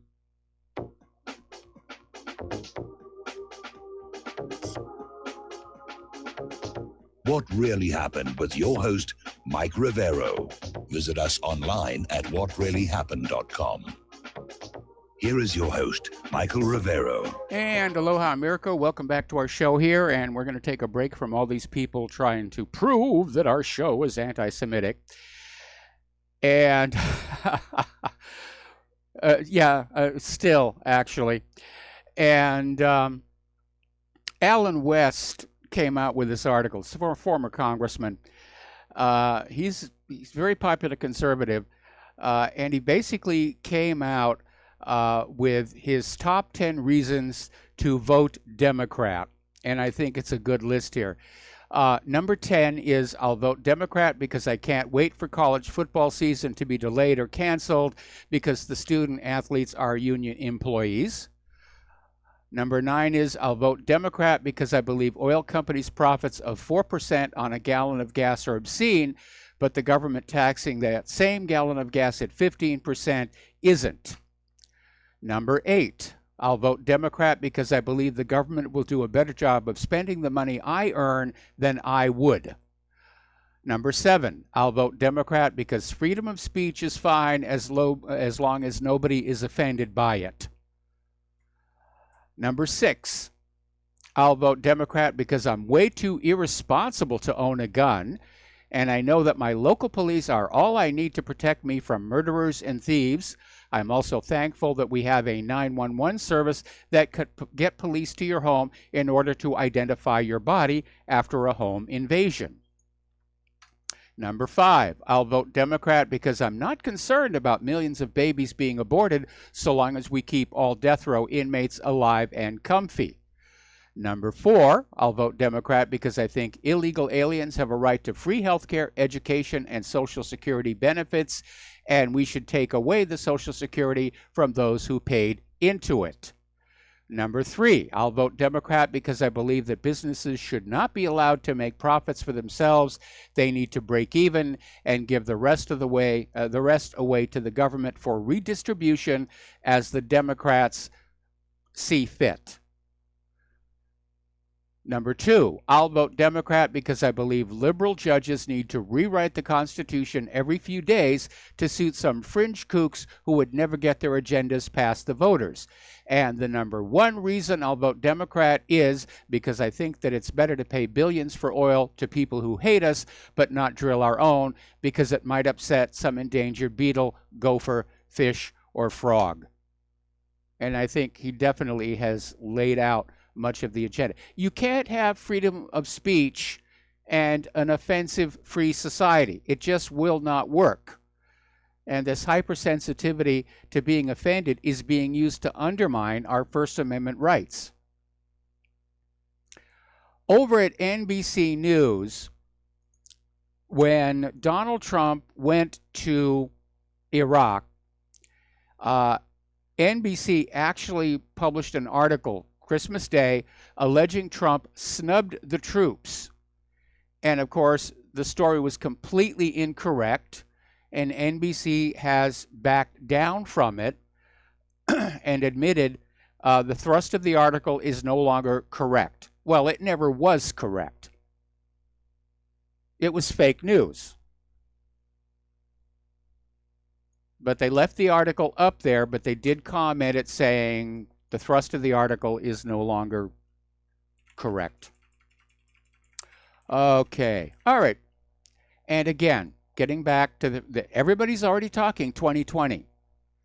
The latest poll is showing that Trump would beat O'Rourke, ties Sanders, but would lose to Biden. So that's where the numbers are. But again, we're looking at almost 2 years to the next election here. Now, Bernie Sanders, who has not yet said that he's going to run in 2020, is complaining, saying that establishment Democrats are already attacking him in the 2020 primary states. He issued a press release saying the Democratic establishment is running attack ads in early primary states to try and undermine his progressive agenda should he run in the 2020 presidential race. Now, I'm wondering why they're doing that, because supposedly the Democrats are liberals and they're progressives and socialists, and Bernie Sanders makes no secret of the fact he's a socialist. But again, apparently there's this group of Wall Street Democrats, they call themselves the Third Way, and saying that ideas like Medicare for all are a path to defeat in 2020.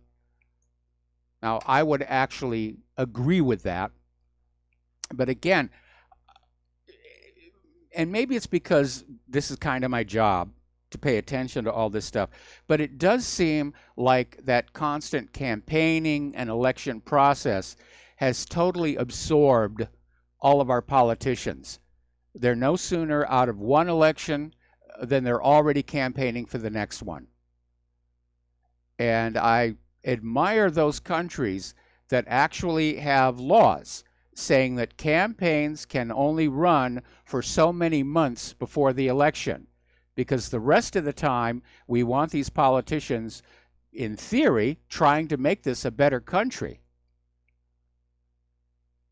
And I think one of the reasons there was such hostility toward Trump's Make America Great Again campaign was it forced politicians to acknowledge that we're not a great country. Not anymore. And that in turn, of course, reminds me of that wonderful HBO series, The Newsroom. And I do wish they would bring it back. And in the premiere episode, the anchor, Will McAvoy, is at a college with the question and answer sessions. And the question by one of the students is, what makes America the greatest nation on earth? And the two people sitting with him say, oh, because we've got freedom, and it's this and it's that. And Will McAvoy jokes about, football teams and things like that. And when he's really pressed on the point, he says, no, my answer is we're not the greatest nation on earth anymore. And he launches into this, this explanation of all the things that are going wrong with this country. And you can find this on YouTube. It's called The Most Honest 3 Minutes in Television or something along that. But it was for me, it was the high point of the entire series. Now, earlier we were talking about Mumia al-Jamal regaining his rights to appeal his conviction, and the very real possibility that he could be released from jail because the original case against him was weak. Along the same lines, lawyers for convicted Boston Marathon bomber Dzhokhar Tsarnaev are out there saying they want the death sentence tossed. And their rationales because it was impossible for him to get a fair trial in the same city where the bomb exploded. So his lawyers filed a 500-page brief with the first U.S. District Court of Appeals. And Tsarnaev's legal team outlined a host of other problems with his 2015 trial. First and foremost, that the defense attorney he was assigned walked on in and said to the jury, yeah, he did it. What kind of a defense attorney is that? I imagine lawyers who are not so strongly connected to the deep state would be disbarred for doing that. The defense lawyer's job is to get them up. And we all know there is evidence that would create reasonable doubt in the mind of a jury. And in fact, I reposted it to the front of whatreallyhappened.com. So,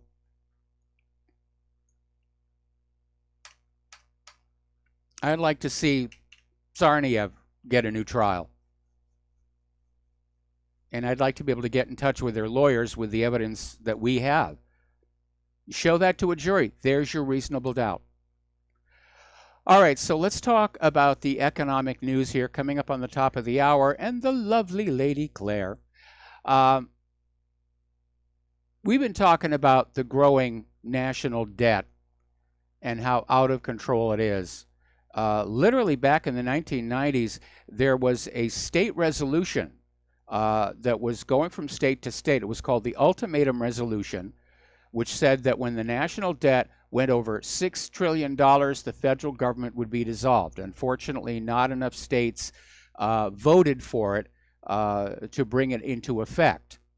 But even back then, people were saying it was really crazy. And then, of course, you have the other side saying, oh, the debt doesn't matter as long as we've got liquidity. Well, the debt matters because the debt must be serviced. There is interest on that.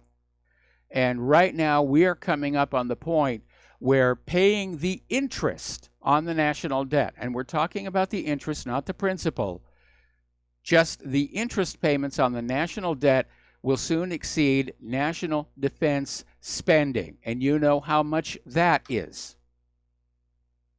So that is how bad the debt is. Now, the interesting thing is, if we had the original economic system of this country with no Federal Reserve, no private central bank, and we've been paying the principal without interest, just since Vietnam, the American people would have totally paid off the national debt. That debt is what enslaves us. That debt is what the privately owned Federal Reserve uses to control us. That's your slave chains right there here. U.S. debt has soared nearly $1.4 trillion from last Christmas. It's rising $44,000 per second. And we were talking the other day about how there had been some money spent during the Christmas holiday shopping binges, but it was not necessarily a good thing because all of it had been borrowed, saddling all those families with more debt at a time when the Federal Reserve is getting ready to keep on rising the prime rate. Now, as we mentioned earlier at the top of our show, the deadline has come and gone for somebody to bid to take over Sears. And if no bid has come on in, and I haven't seen it reported yet one way or the other, then Sears will begin liquidation immediately. Meanwhile, over at the Gap, they're having to close their flagship store on Fifth Avenue in New York. Now, this being the end of the holiday shopping season, all of these retailers should have a certain amount of cash to work with, but apparently not over at the Gap here.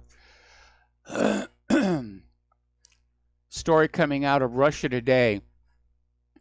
Remember the big fury over Bitcoin? Oh, that was going to be the future of money. And I do think cryptocurrencies can work. But the way Bitcoin was being handled always smelled funny to me. And experts are now saying Bitcoin turned out to be this year's worst investment. It has lost more than 80% of its value since last year's all-time high of $20,000. It's currently trading below $3,700. And they're predicting it's going to drop below $3,000 in the very near future. Now, getting on back to all those sanctions between Russia and the European Union, and, well, apparently they're not working all that well because Russia-EU trade turnover has surged by almost 22%. It's been steadily growing since the beginning of 2017. So good for them that they're keeping the commerce going, because that is the path to peace. You make things, you grow things, you sell them, you trade back and forth. That's how you have a peaceful world. Apparently, China's startup bubble is into trouble, and the hottest startups are all crumbling and wiping out investors. One of them was a bike share company, and that's been tried in this country. Didn't work out all that well. The idea was that there would be this stands of bicycles. In China, they're very big on bicycles, more so than America. But there would be these bike stands with all these bicycles, and you would come up to one of them, plunk your plastic in the lock, and then you would take the bicycle and you would ride it to where you were going, where you would find another bike stand into which you would insert the bicycle and leave it. And it sounds like a good idea, but I think a lot of people are concerned about the hygiene of such a system. And the Chinese are really big on hygiene and avoiding infection. And that may have been why they didn't do very well.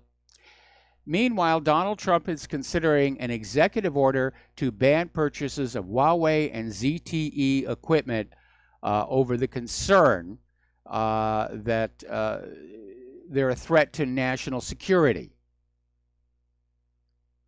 that they might contain spyware. This is happening less than 2 weeks before a U.S. delegation is heading to Beijing to talk about trade and sort out this whole Huawei mess. Now, I know one of the big issues for the U.S. government is that the Huawei cell phones use a form of encryption the NSA is not able to easily break. And the NSA definitely wants to be able to listen to everybody on planet Earth. All right, we're going to take a phone call. Charles in Toledo. Aloha, Charles. Welcome to the show. What's on your mind? Yeah, I want to talk about white genocide, Mike. I'm sorry, would you repeat that? I said I want to talk about white genocide and the neo-nationalist supremacist conspiracy theory. Okay, but make it fast. We're coming up on a commercial break. No, I'm saying if can you hold me over to the break? No, because the Lady Claire is coming on the show, and I've got more news I got to cover. You got about 25 seconds. You ever heard about David Lane? I think I've heard the name, but it may not be the same David Lane you're talking about. No, I said David Lane. Lane, no. Oh, it was coined by high-profile, white nationalist Robert Whitaker and commonly associated with the topic of white genocide. Have you ever heard of white genocide? I've heard it being discussed by a lot of people. Charles, I'm going to have to let you go. We got to take a break for commercials, and we will be right back.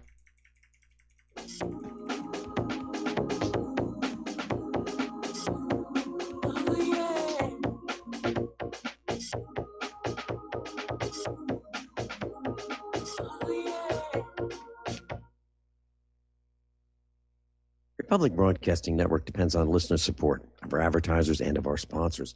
We'd like to especially thank all of you who have taken advantage of our fundraiser with FrontSight Bonus. Those who are now FrontSight members, please train as soon as possible for your sake and for that of our nation. And please consider sharing your training and what you've learned when you arrive home. Republic Broadcasting Network has to stop promoting this fundraiser on air and on the website in just a few days. Dr. Ignatius Piazza, president of FrontSight, made a gracious exception to his no media rule for us at Republic Broadcasting Network. Thank you, Dr. Piazza. And once you've been to FrontSight, feel free to call your favorite host and share your experience on the air. We can continue this fundraiser without media help, but it'll be totally up to the listeners to spread the information.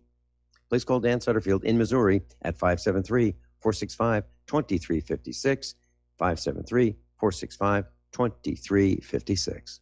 That's 573-465-2356. The reviews for Extendivite are amazing. Here are some from Amazon. September 2018.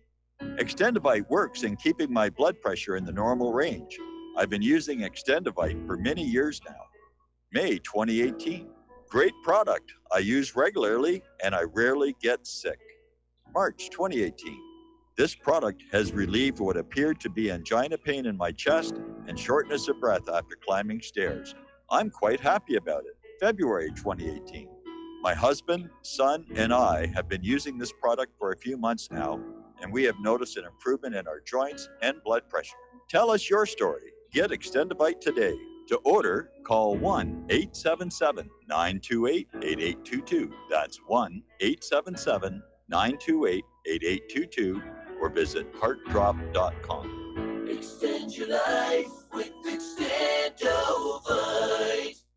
Homeowners, if your lender has gone out of business or sold your transaction to another lender or servicer, you may be the victim of a wrongful foreclosure, resulting in the loss of your home. If you've already lost your home, are in foreclosure, or even in good standing, you can challenge the mortgage transaction's illegal issue, and your property can be restored to you, and your foreclosure can be stopped or reversed, and the mortgage transaction declared unenforceable. State laws, U.S. title codes, the Uniform Commercial Codes, and U.S. Supreme Court rulings have upheld that defective mortgage documentations can reverse or stop foreclosures and enforce property title claims in favor of the homeowner. We are having successes in stopping the process of foreclosure, the enforcement of the foreclosure judgments, the sale of property, and evictions after the sale. We are not attorneys, and we don't give legal advice. We are a professional team of legal researchers, providing forensic mortgage audits and expert witnesses. We have the knowledge to produce the evidence and enforce laws regarding your legal issues. We've been in business for 12 years without a complaint. Consultations are free, and we provide a free title search to confirm if your mortgage has legal defects. Please call 855-253-3748. 855, 2, keep it today.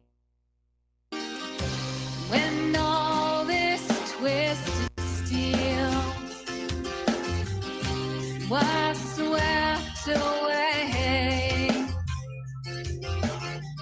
did these remaining holes reveal what's really happened? And aloha, America. Welcome back to our show here. And we're talking about the economic news here. And there's been a new development in the tariff wars.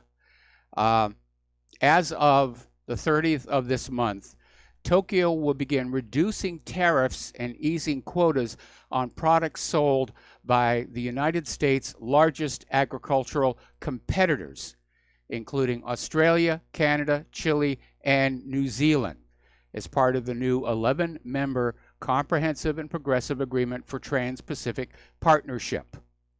Now, Trump had removed the U.S. from the TPP last year, alleging it would have crippled American manufacturers by minimizing duties on U.S. imports of automobiles. Well, this is going to really slam American farmers they're losing their markets in Japan. And it's going to be a question of where are they going to sell their products to. Between the high tariffs and the GMO issue, it looks like our agricultural sector is going to take a major hit in the coming year. Now, we talk a lot about gold and silver and having at least part of your portfolio in metals and have it under your own control here. And again, a little piece of advice, the gold coins lose their value if you eat that chocolate part out of the middle, so don't do that. But there is a new metal out there which is really taking off, and it's vanadium. And not a lot of people know about it. It's used in small amounts that strengthen steel significantly. You've probably heard of chrome vanadium steel. It's in high demand following new Chinese regulations on infrastructure and buildings. So the market for the metal is still very small, but it's definitely growing. And the supply of vanadium globally has been drawn down to nearly nothing. So it is definitely taking off for those who can acquire it and hang on to it for a bit. Now, here is an article. This came out of Investment Watch blog. And it asks, could the $38 billion given to Israel by the United States be used to feed, clothe, and shelter America's 500,000 homeless? Actually, I think there's more than 500,000, but we'll start with that. And getting out the old Hewlett-Packard calculator and running through the calculations, basically that comes to $76,000 per homeless person. That's enough to get them off the streets, get them into a rental property, probably buy a car. And it just shows that our government's priorities are not pointed at the American people. Down in Florida, a guy named Rigo Torres has set up a GoFundMe page called Support Tunnels Under Trump's Wall. And he's trying to raise money to buy shovels to dig tunnels underneath the border wall. So far, it's only collected $3,000 from just 256 people. Okay, there's the music. It's time for station identification, and we'll be back with hour number 3 and the lovely Lady Claire. Yeah.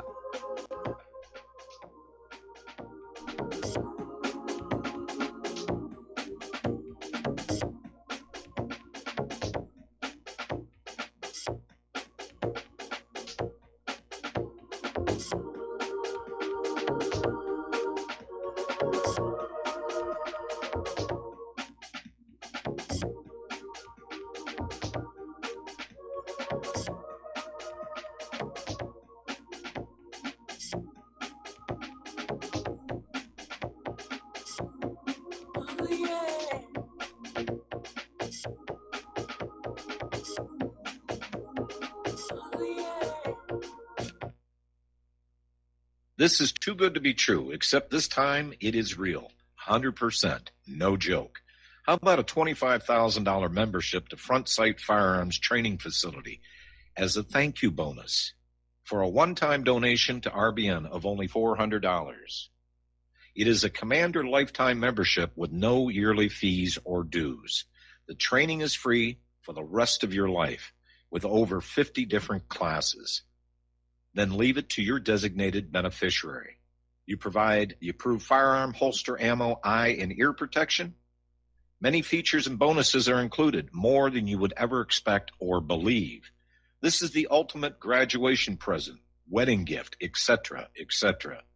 See the details. Go to RBN's webpage and frontsight.com to make it happen.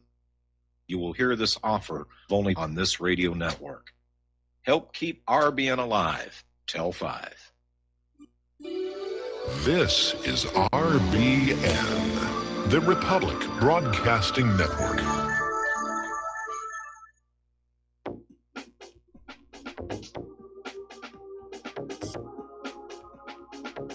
What really happened with your host, Mike Rivero, because World War III is a really bad idea.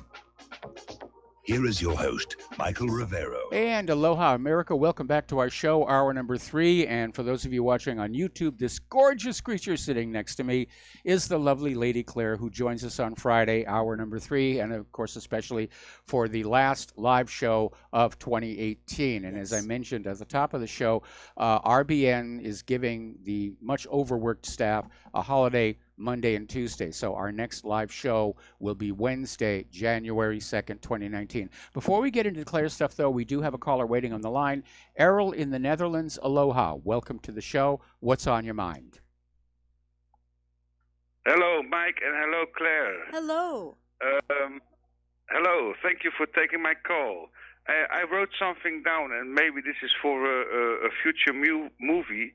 That maybe it's going to release at Science Fiction. Can I read it? Real quick. Okay, real quick. What if the Earth is like a seeded egg inside a woman's womb, and that the sun is the lamp that will eventually fade and let go? I wish you a very happy 2000 and healthy 2019. And support RBN. Thank you for taking my call, Mike. And Claire, yes, keep it up. Thank you. Bye-bye. All right. Thank you very much, and Happy New Year to you as well. All righty. And before we get into the individual news items, though, this being our last live show of the year here, I think it's worth looking back. And by the way, you're welcome to call in with your look back. What was important to you in 2018? What do you think will happen in 2019? What your New Year's resolutions are? And of course, I resolved not to make stupid resolutions I have no intention of keeping. But this last year, it was a very, very rough one, starting first and foremost with your back injury in January, which you are still recovering from. Yes, I know. Then we had the Honda stolen twice. Last time it was stripped, and fortunately, we had already been saving for a newer car, and we were able to get a replacement. You had a couple of bad falls that we had to deal with. And I don't know, I think there's a curse on your church because we have lost so many people there, including 2 of the singers in Claire's choir. died of cancer that just came out of nowhere and just like lightning took these people out. And a lot of non-choir people suffered major illnesses. Saturday, we have to go visit one who just succumbed to a stroke, which I don't think he's going to recover from. So there have been a lot of good things, but I think on a whole, 2018 was a real armpit of a year. Yeah. You know, what can I tell you? But Mike, the way I look at it, and I've shared this with our pastor, in terms of health challenges, I am 100% pre-disastered. So I think 2019, if it's even moderately better than 2018, all will be well. Well, I'm hoping the same here Yeah. because, you know, my worry was that it was the start of a trend because Yeah. we are OLDER. Oh, yes. And we're at the age where things start to wear out and break. Yep. So anyway, so let's get into the news here. Okay. This is about the 2020 election. Harris, Booker, and Warren to announce their candidacies next month. And this is being done because of the enormous amount of money it takes to be elected. And corporations one has to impress. And one of the things that frustrates me greatly about the Democratic Party, and believe it or not, I have called Tom Perez's office about this. I think, Tom, you need to look at a candidate who can get elected, and that would be our state representative, Tulsi Gabbard. Well, she's thrown her hat in the ring. She's already visiting the early primary states here, but I don't think she'll be vetted by the deep state because she's very much anti-war. Yeah. She went to Syria on her own trying to find a way to settle that mess down. So And I one thing I've got to say, I respect her intelligence and her integrity. And the other three, I don't know if they would actually be able to carry the Democratic Party in 2020. Tulsi Gabbard can. She's young. She is very ecumenical. She grew up in a family that was believing in a number of different faiths, but no one hit anyone over the head because of it. Well, you know, and the one thing I'm thinking right now, looking at the trajectory of U.S. foreign and domestic policy, I will bet you a Turkish piastre that whoever shows themselves to be a person who wants to resolve the United States geopolitical issues with something other than war is going to be the favored candidate, because I think by 2020... Well, there may be the favorite candidate with the people, and that was certainly a big part of Trump's popularity in 2016. But at least up until recently, Trump, I think, demonstrated that once somebody gets into that Oval Office, they get turned. They get turned or they get controlled here. Uh-huh. All right. I'd like to do a quick shout out to our on-air affiliates who are just now rejoining our network. And we have a caller on the line, Tom in Florida. Aloha, Tom. Welcome to the show. What's on your mind? Yeah, good day, Michael. What's on my mind is, first of all, what's going on with the wall. Schumer, I found out that the wall in Israel is 28 foot on average height, and Schumer was us taxpayers of the United States funded, like, I believe it was close to $3 billion for their wall. Ouch. And Israel, the American taxpayers. But here, this guy Schumer doesn't want to even give Trump $1 billion to build the wall. It's disgusting. And what's going on is I was reading the Jane's Defense book about 6 months ago, Michael, and I believe that the United States gives Israel, what, $16 billion, is it? I found out it's $16 billion. Yeah, there's a total of $38 billion. It's being paid over 10 years that we know of, but there are other ways that Congress sends money to Israel that we're not supposed to look at. I mean, they'll loan money to Israel and then forgive the loan so Israel doesn't have to pay it back. Yeah. That's amazing. Michael, and also as far as France goes with Macron, this guy Macron, it's not about the gas tax is one thing, but it's about all the Muslims in France. All those people demanding cars, and when in their countries in the Middle East, most of them won't even have cars. But they want to. In France, you basically need a car to get around, according to my buddy. because it's just like the United States. You need to have transportation to get around. So the point is, they keep bringing all these people, even here in the United States. These people never had cars in Central America. They're going to come here. They're going to be demanding cars. They're going to be demanding, hot showers. They don't have that in their countries. I was in Cuba, and I can tell you, they don't know what a hot shower is. Half of them, 90% of them. They don't want. The toilet paper is very scarce over in those islands, and I mean, look, what's going on here is unbelievable. This is, and I think it was on your show that some guy said that the United States can only sustain 190 million people in the United States. Otherwise, it's an ecological disaster. Well, we already have 300 million here. But yeah, the more of these illegal immigrants and refugees come on in here, it is putting a huge strain on an already fragile economy, and it is causing all kinds of social problems. And I'm glad that Trump is finally standing up to the Democrats, and he's at the point right now saying that if they refuse to budge on funding for the border wall, he's just going to close the border completely and cut off foreign aid to some of these Central American countries.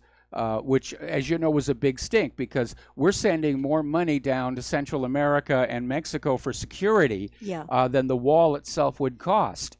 And looking at the numbers even deeper than that, if we had that wall, if we stopped the illegal immigration, the money that would be saved from having to take care of all these people would actually be more than the cost of the wall itself. But the Democrats want the open borders. The globalists want the open borders. The Democrats are counting on the illegal immigrant vote to hand them control of the government in 2020.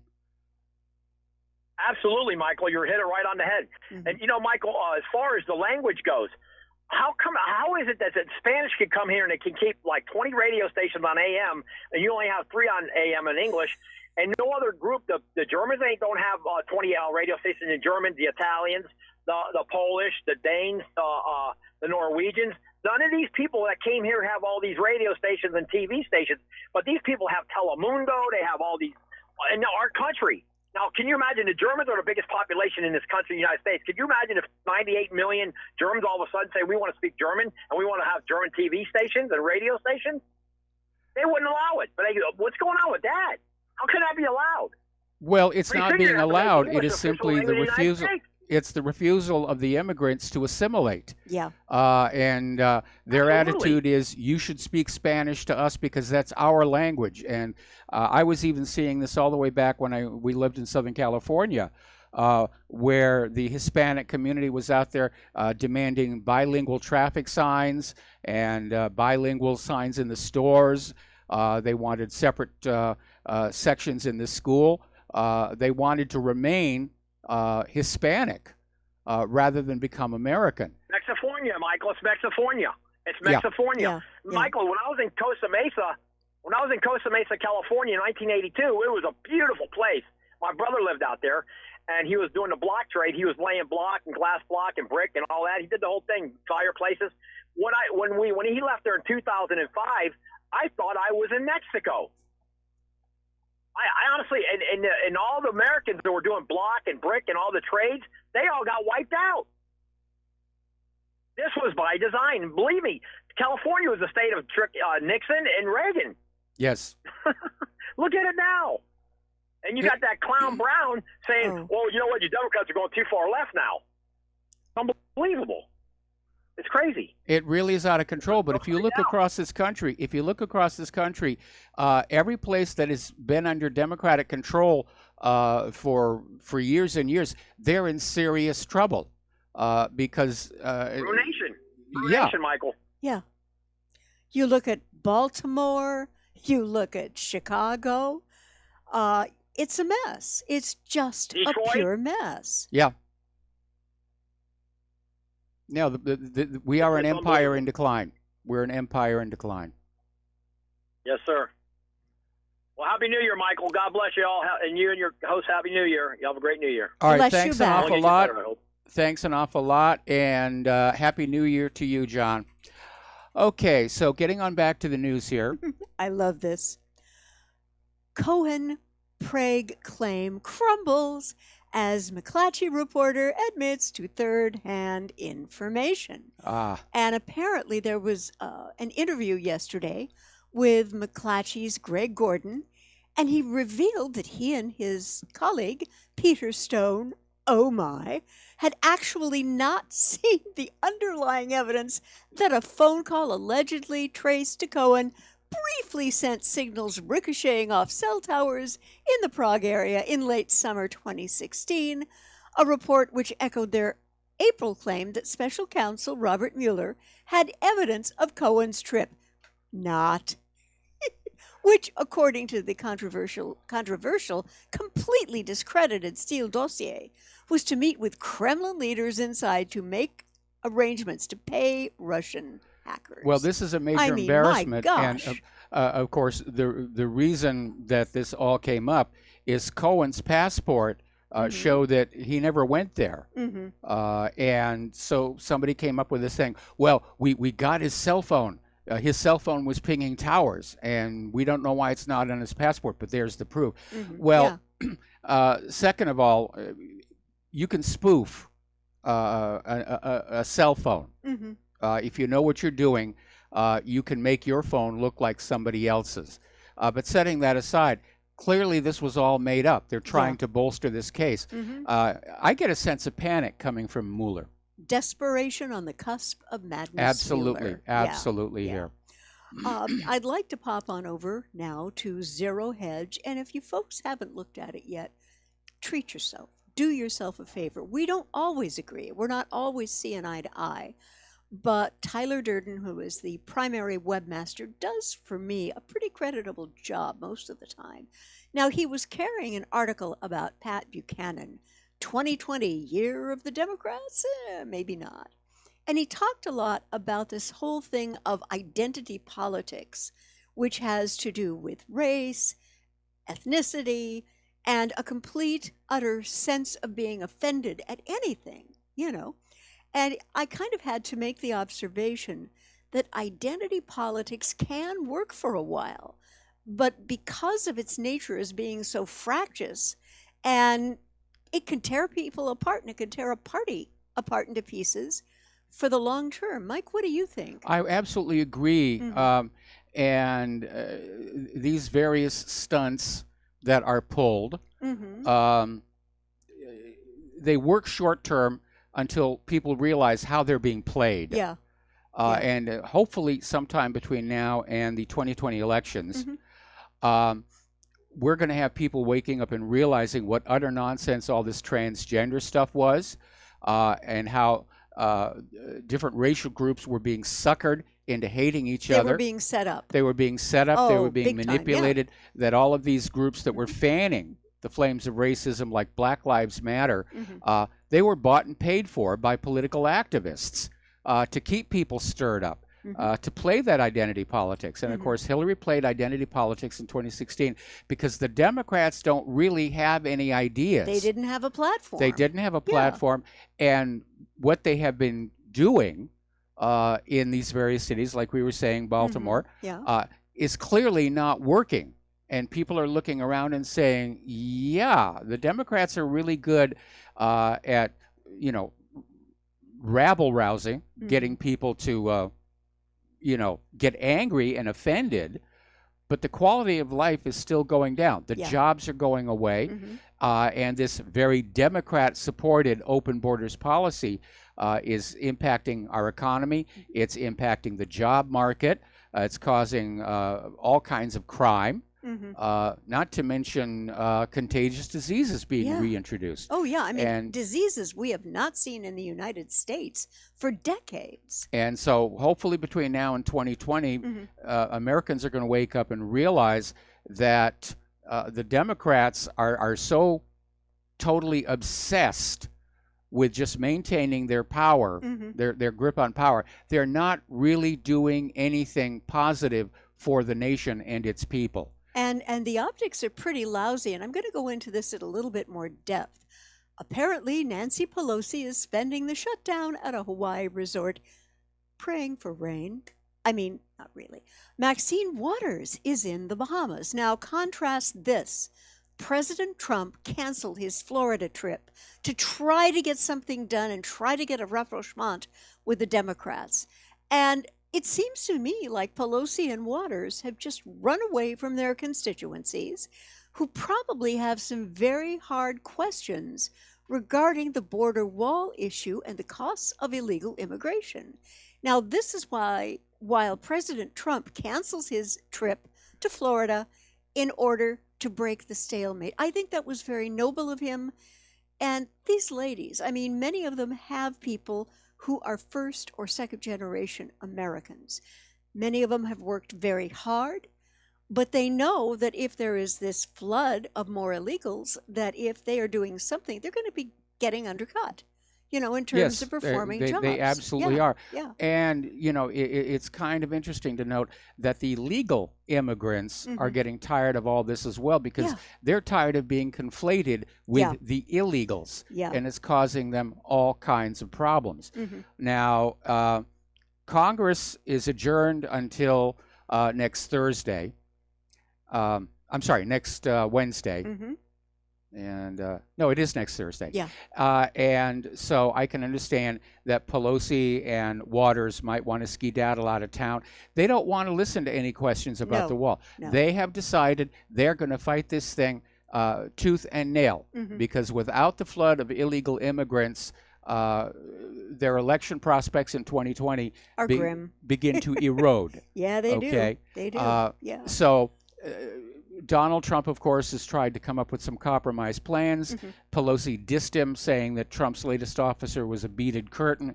Oh. So Trump shouldn't try and compromise, okay? Yeah. Because they're just going to throw it back in his face. Maxine Waters and Nancy Pelosi don't want to compromise. Yeah. They want what they want Mhm. when they want it. We got to take another break for commercials. We'll be right back.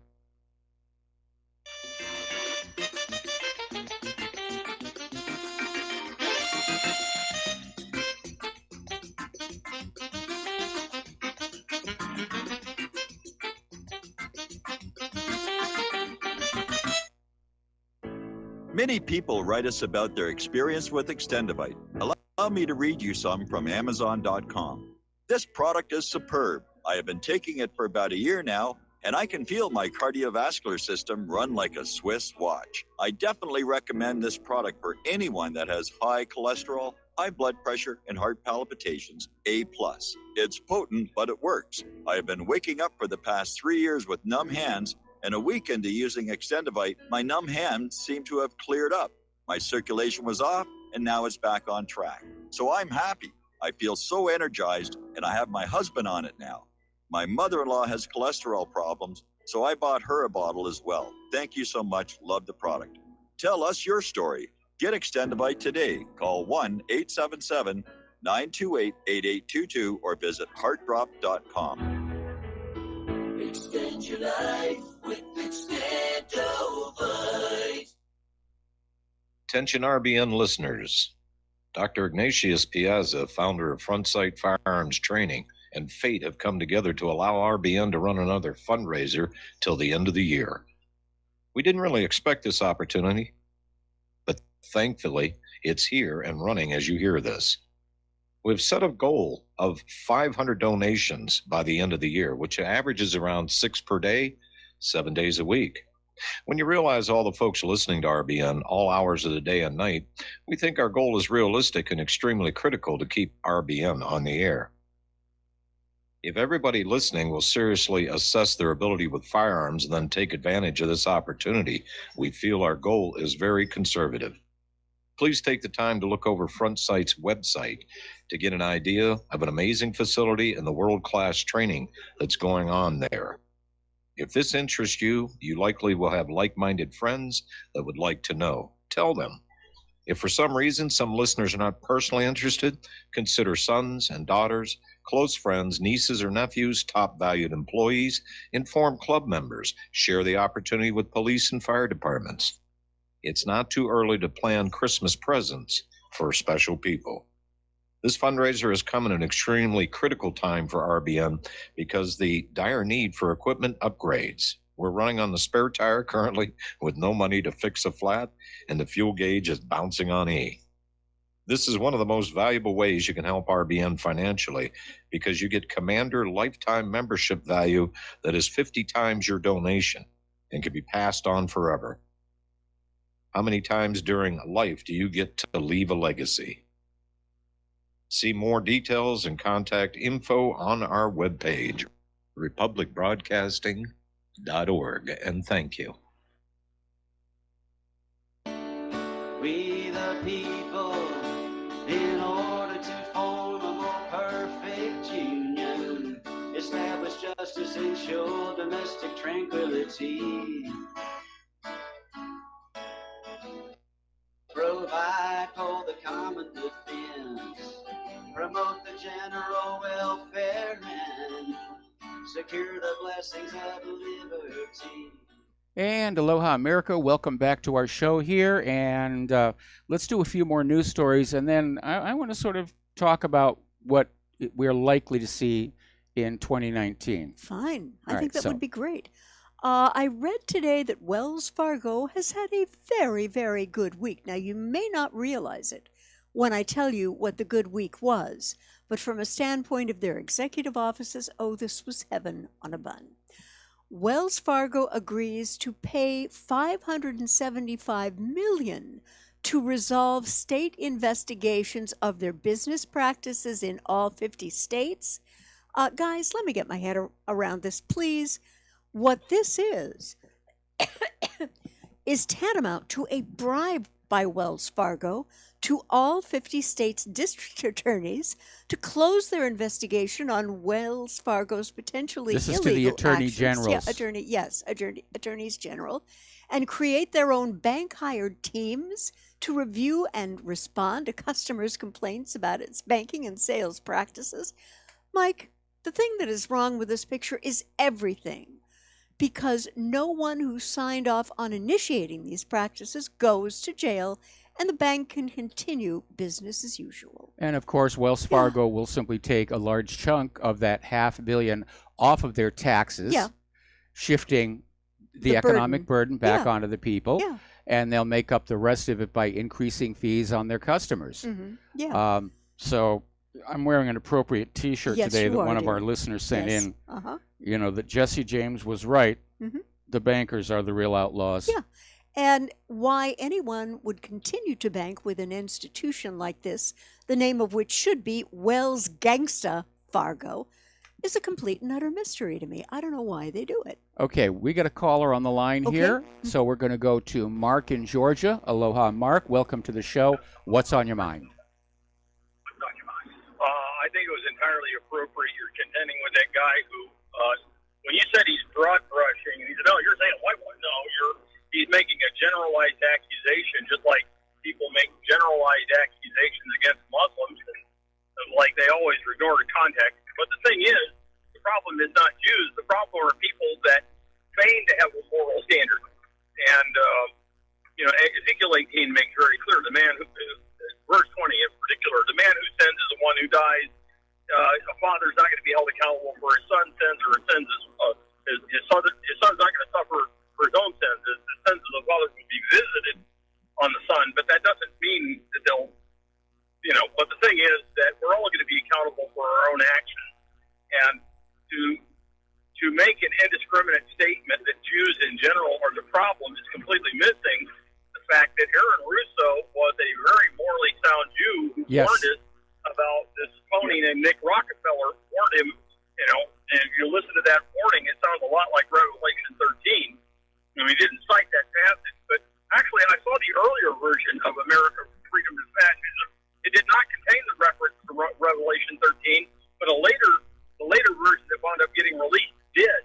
Yes. And so, that's the thing is that our quarrel is not with Jews, and I agree with the King of the Jews regarding Revelation 2:9 and 3:9, and what Christ himself says, they call themselves Jews but are not.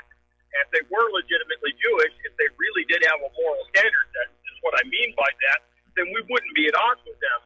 The problem is these people believe and behave that they're above the law. I mean that criminal element, because they unlawfully control the issuance of currency and a lot of other things that are just plain immoral. Does that make sense?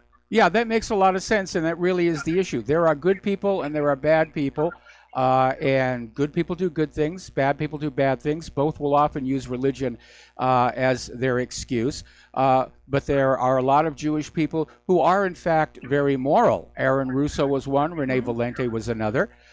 Which is why the rule on this show is we do not paint with a broad brush. We talk about individuals. And let's also talk about your friend in Israel, the man of peace.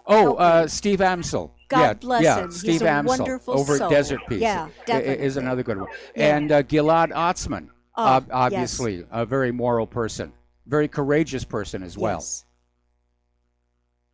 And a friend of mine is a Palestinian Christian, and I try to explain to people, well, Arabs are Semitic, and I believe you are too, because you're of Sephardic lineage. Yes. You know, to me, that's either here or there, because I don't believe that lineage.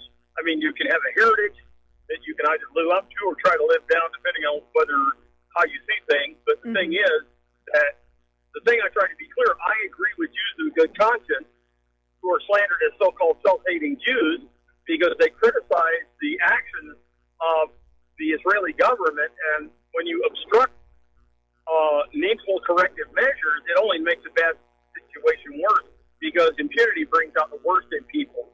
And that's the problem that all the countries have with so-called Israel, is that it behaves in a lawless manner. And I guess I get you got a mailing address on your What Really Happened website where I can send you a Christmas card? Christmas is now over. There's a mailing address, under the donate button. But Mark, I'm sorry, Mark, I'm sorry to cut you off. We got to take a break for commercials, and we'll be right back.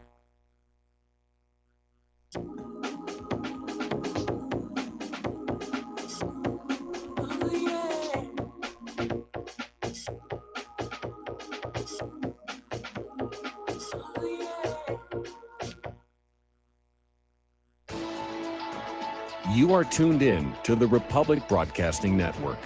Visit our website by going to republicbroadcasting.org.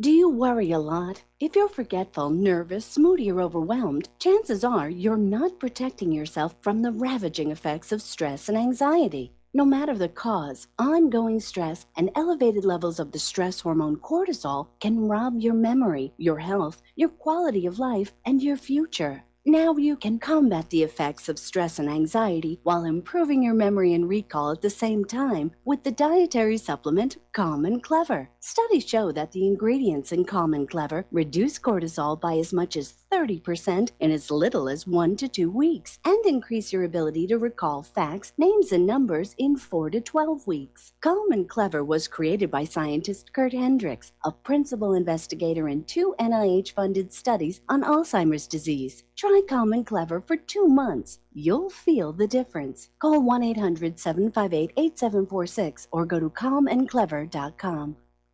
This is too good to be true, except this time it is real. 100%. No joke. How about a $25,000 membership to Front Sight Firearms Training Facility as a thank you bonus for a one-time donation to RBN of only $400? It is a Commander lifetime membership with no yearly fees or dues. The training is free for the rest of your life with over 50 different classes. Then leave it to your designated beneficiary. You provide the approved firearm, holster, ammo, eye, and ear protection. Many features and bonuses are included, more than you would ever expect or believe. This is the ultimate graduation present, wedding gift, etc., etc. See the details. Go to RBN's webpage and frontsight.com to make it happen. You will hear this offer only on this radio network. Help keep RBN alive. Tell 5. Many people write about their experience with Extendivite. Allow me to read you a few from Amazon.com. My wife and I both use Extendivite and are very pleased with the results. It has helped to stabilize our blood pressure and to make both of us feel healthier. Good product and good buy. So far, so good. I've been taking Extendivite 3 times a day, only a short while now, but already I've noticed the circulation in my hands and feet improving. They tingle. I like the idea of taking something herbal rather than pills. I take Extendivite 3 times a day, every day. I think this supplement has helped with my increased fitness regime and to lower my blood pressure. Tell us your story. Get Extendivite today. Call 1-877-928-8822 or visit heartdrop.com. Extend your life with Extendovite.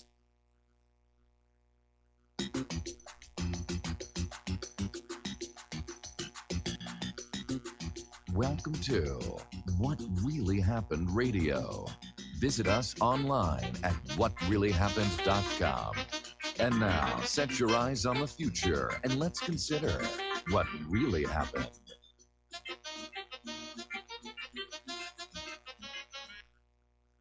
And aloha, America. Welcome back to our show here. And Claire, what is your next story? The next story is very serious and came from globalresearch.ca. It's a Canadian blog that has a lot of responsible writers in it. And this was written by Dr. Paul Craig Roberts, for whom I have tremendous respect, and Stephen Cohen. And the title of the article is The Self-Genocide of the West, Preparing Its Population for War.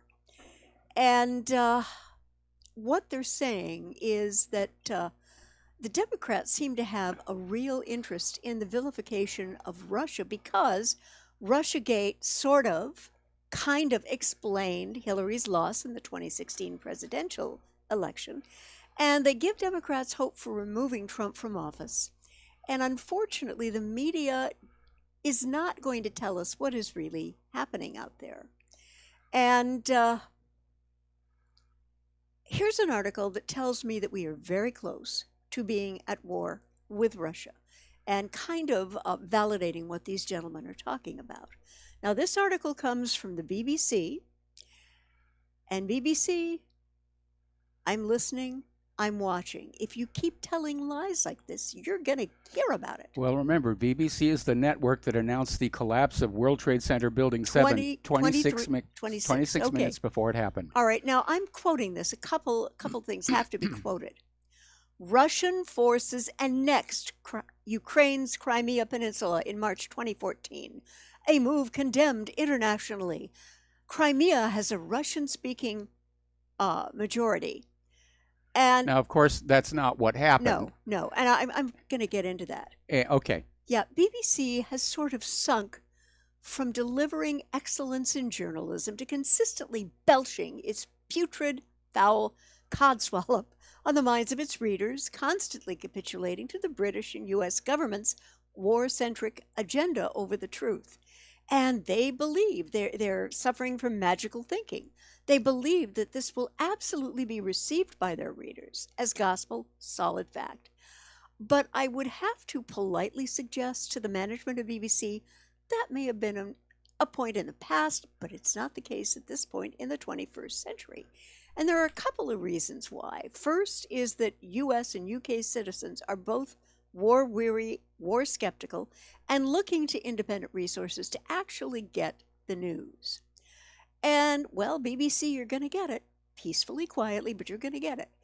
You lie when you use the word annexed in reference to Crimea. This never happened. And please note on this article, not even the night janitor wanted to put their names to this ridiculous story. And in light of the fact that whoever cobbled this together has a very severe case of something we talk about all the time on the show, SMD, selective memory disorder, I'm going to be very happy once again to break this down in small words that even they take can notes. understand. There'll be a quiz next class. Okay, let's set the Wayback Machine to 2014. This was the spring that we saw Yanukovych, the legitimately elected president of Ukraine, get thrown under the proverbial bus, and Poroshenko was anointed to replace him, as he was thought to be more pro-Western than was Yanukovych. This election was more crooked than a dog's hind leg, with massive vote fraud going on. Now, there are a couple of articles I would like to point to. Now, you're talking about Poroshenko's Yes, re-election. Poroshenko. Well, no, I'm talking about the first time, talking about history and how it relates to now. Apparently, there was a Facebook post that the U.S. spent $5 billion on regime change in Ukraine. I'm sorry, when we have one homeless vet sleeping in our streets while our infrastructure is crumbling. This was absolutely an obscene spending of money. And in fact, no less an American icon than President Obama himself did confess that the U.S. had brokered a deal to effect regime change in Ukraine. I've got it documented, a couple of articles on that. And as the BBC article writers should know, I've got documentation on my side. You have absolutely nothing, game over. Now, the Crimeans knew after this putsch that there was no legitimate representation in Kiev. So here's precisely what they did. And Mike, please feel free to jump in if I'm wrong. I don't think I'm wrong on these facts. Number one, they held a free, fair, and transparent referendum after the putsch. Do we want to stay with Ukraine or should we petition the Russian Federation to join? And so they were asked, and then the Crimean people requested to become a part of the Russian Federation, and the Russian Federation accepted that. There was no annexation, folks. The A word did not appear anywhere in that. I remember when that first, because it was actually two referendums. Yeah, The first one was to secede from Ukraine. Yes. And when they announced the second referendum to merge with Russia, I remember there was all this propaganda all over the TV that Russia was invading Crimea, that there were tanks crossing the border, there were warplanes all over the place. All of it, of course, junk. Idiocy, yeah. And that's not what happened. Now, the U.S. is taking the position that they do not recognize the right of the Crimean people to vote themselves independence. Self-determination, Yeah, self-determination, even though that is part of the United Nations Universal Declaration of Human Rights, to which the United States is obligated by being a member of the United Nations. And so is the UK. And so is the UK. And So the attitude was, we don't recognize your right to do that. And they're thinking, I've mentioned this before, it's kind of on the level of a guest at a wedding saying that the bride doesn't have a right to choose that groom. Therefore, by default, the groom has kidnapped and raped the bride. Because the default position, if you don't recognize the right of Crimea to determine its own future, and they're now part of the Russian Republic, then Russia must have somehow stolen it. And of course, that is the propaganda that we get from the corporate media all the time. Russia annexed Crimea.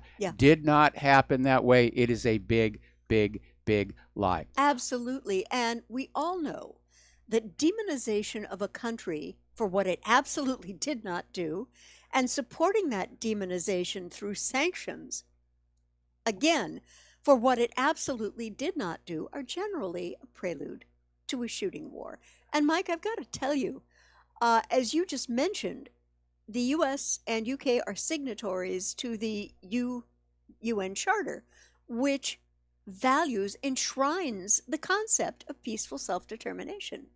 And so, BBC, if you think you can go online to demonize Russia with no repercussions, I politely beg to differ. And I would strongly suggest that those still reading this rag, cloaked in its antique, tattered reputation for truth-telling, will be fact-checking in other places and will start to ignore BBC and what they say completely. You brought it on yourself, BBC. Absolutely. Okay, we're going to take a couple of phone calls here. Great. And then we're going to talk about the coming year. We're going to start with Lenny in California. Aloha, Lenny. Welcome to the show. What's on your mind? Yes. First off, as far as the BBC is concerned, they take their talking orders from the Tavistock Institute. Which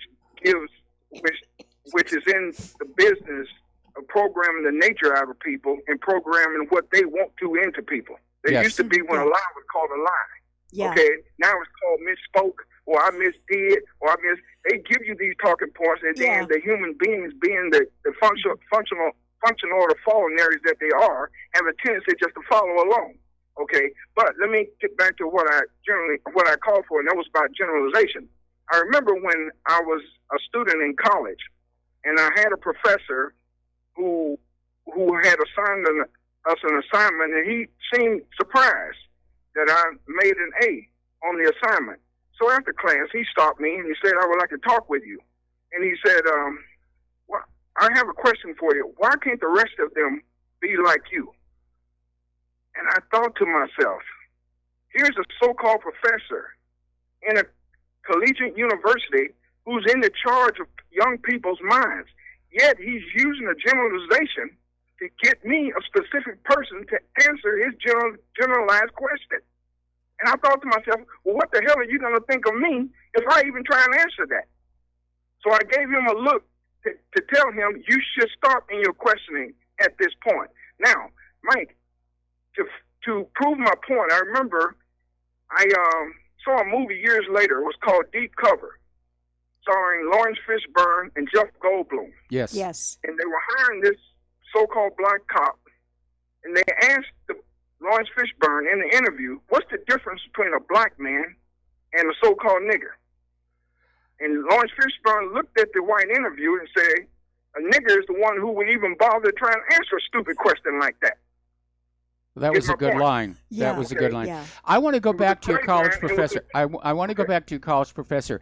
His generalization was wrong, and it does show a previous prejudice. But at the same time, I think he intended the question as a compliment. So, let's cut a little bit of slack there. Anyway, Lenny, we're getting short on... Real quick. I got to tell you something real quick, though. Real quick. First off, Yanukovych is not pronounced Yanukovych, it's Yanukovych. And second, I got to hit you on one of your trivia questions. You've been saying that Clint Eastwood only movie that he sang the song in was Paint Your Wagon. It wasn't. It was Honky Tonk Man. It's the last movie he sang the song in. Check it out. All right, I'll check it out there. Thanks. I'll check it out. All right, Lenny, we're going to let you go and switch back over to Dustin in New Jersey. And Dustin, what's on your mind? Wasn't Lee Marvin in Paint Your Wagon also? It's been so long since I've seen that movie. I really don't know. I'm sure it's going to come around on Turner Classic Movies at some point. And in fact, some of the films I worked on early in my career are now on Turner Classic Movies, and boy, does that make me feel old. I hear you. Oh, man. I hear you, my dear. Man. Better than all the other crap that's on TV. Turner Classic Movies are great shows on there. Yeah, they I wanted really... to wish you, Mike. Say again? I wanted to wish you guys a happy New Year. And back to you. What are your predictions? That's what I'm going to say. It's not good, Mike. Yeah. I think there's going to be more turmoil in the stock market because they injected all this money, these corporations, the last couple of days, huh? Mm-hmm. Trying to prop it up, taking it from the bond market. I see turmoil there, and I see more dirty tricks against Russia, Mike. I see the British, the French, and the U.S. especially, like egging them on. I just see more of the same. I don't see any good outlook. What do you think? Well, sadly, unfortunately, I agree with you. The national economy at this point is unrecoverable. It is just hopelessly mired in unpayable debt. And the government is running out of ways to squeeze more money out of the population, especially since the population is having to work for lower wages and salaries. So you can tell there's a crossover point that's coming where that's going to break apart. And I think it's going to be early in the next year. And as far as the wars are concerned, I know that the military-industrial complex, what they want is a new Cold War, where they can produce whatever junk weapons they produce for huge amounts of money, knowing they're never actually going to get used. But in the current political climate, the leap from a Cold War to a hot war is going to be very brief. All it takes is one hothead. And as I've mentioned before, the new dimension in this war is how many of our weapon systems are now automated, some of them autonomously. Yeah. And all it's going to take is one bad piece of software to launch an attack on somebody. And as I've mentioned before, it was bad software that led the USS Vincennes to shoot down that Iranian passenger jet. Was bad software that resulted in the accidental shoot down of TWA 800. So we know these problems are out there. We know that these weapon systems are being deployed before they're even fully ready. They're already doing it with the F-35. It's still missing systems that will not be available for years, and yet they're already in use in places all over the world. And it's an ugly situation. And then you have wild card leaders like Erdogan, who could just launch a war. Right now, all of the ISIS who got kicked out of Syria, they're now up in Ukraine, getting onto the conflict line, if you will, with Lugansk and Donetsk. And so that's another potential flare-up point, because the ISIS fighters aren't really under any kind of a unified military command. Mhm. So they could just start shooting at somebody. And they've made no bones about being members of various jihadi organizations. And talking about, we want to kill Russians because we love to kill Russians and we will always kill Russians. Well, they're from Chechnya. Yeah, well, I can understand there's a certain, well, some of them are, and I can understand there's a certain amount of hostility there. And resentment. Yes. Yeah. And real quick, Mike, also China, because you know we're unraveling because Chuck Schumer's even mentioned in China and the Democrats, so they know China's an economic enemy, and so is Russia, the whole Eurasia. So I see that in 2019. It's not good. But Well, have a good end of the show. I see the problem as not being one of Russia and China being economic competitors or enemies, as much as our government has self-destructed our economy. We've lost our manufacturing over the last 30 years. It's going to take at least 30 years to get that back. Our agriculture is in decline, and part of the problem is the breakdown of the irrigation systems out west. Another part of the problem, of course, is that disastrous experiment with GMO, and nobody wants that. Right now, somebody actually did a study on the American population. 98% of the people walking around show traces of glyphosate in their bodies. It is ubiquitous. You cannot get away from it. And it is a probable carcinogen, which I'm sure for the cancer industrial complex, they're going to be happy. Yee-haw, more patients, more money. But the reality is the bottom of any economy are the working people, because it is their labor that generates the wealth to power the rest of the system. And if the working class don't have jobs that pay them enough to do more than just eat and live, then the whole economy is going to come on down. We're seeing it already. Sears is about to go bye-bye, along with other stores. Anyway, Dustin, got to let you go. Got our last commercial break here, and we'll be back with the last segment of our program after these few words.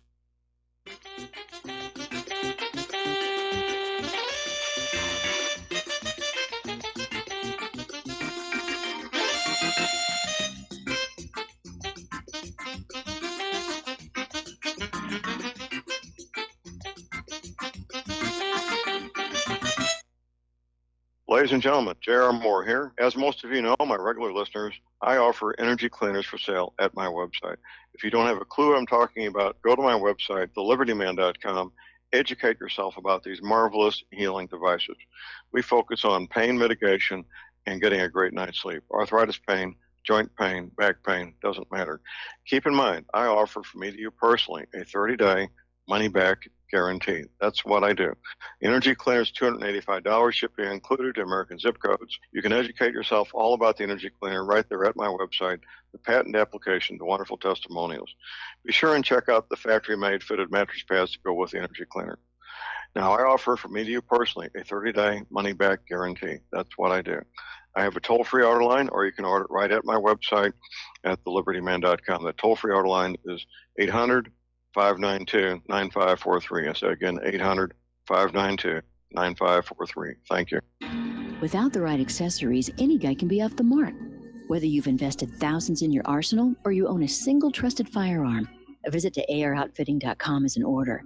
It's one of the finest online selections of tactical optics and AR parts and add-ons, like EOTech, quick target acquisition with no peripheral loss. Browse the full range of Nikon scopes and binoculars. Airoutfitting.com can illuminate your world with Streamlight gun-mounted lights from keychain to large handhelds up to 1,100 lumens. Find some stability with Battenfield Tactical Bipods. Airoutfitting.com has CMMG gun parts, barrels, assemblies, handguards, part kits, and more, plus mag-full clips and magazines.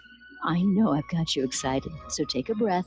Head to Airoutfitting.com. The site's super easy to navigate and features a ton of technical info, including links to manuals. We also welcome vendor and manufacturer inquiries. Remember, if you don't see it, we can get it at AROutfitting.com. Did you know that neither the American Medical Association nor the American Bar Association were established to benefit the American people? Have you recognized that in our country, healthcare has little to do with health, and that our court system has nothing to do with justice? The priests of both medicine and law have been incentivized to implement a dark agenda on behalf of the Bilderbergers and their ilk. To protect ourselves and our progeny, we need to take a much closer look at how these two giant industries really work. Join me, Al Whitney, on In Defense of Humanity, Saturdays at 7 p.m. Central, as we expose the matrix and learn how not to consent to our own destruction.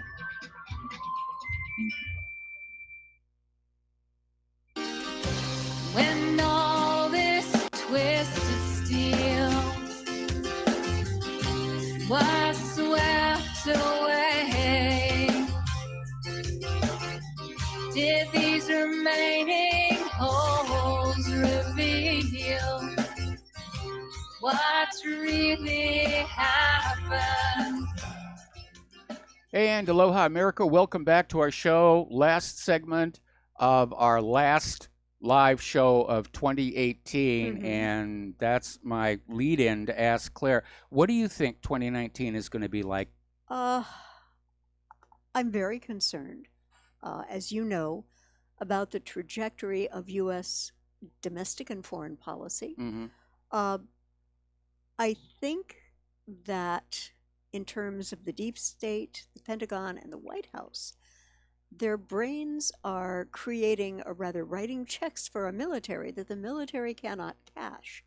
If There's been some pushback from the Pentagon on that, saying we're overextended, we don't have way much. Yeah, and that may be another reason that Trump pulled out of Syria. Could be, or to reposition the troops.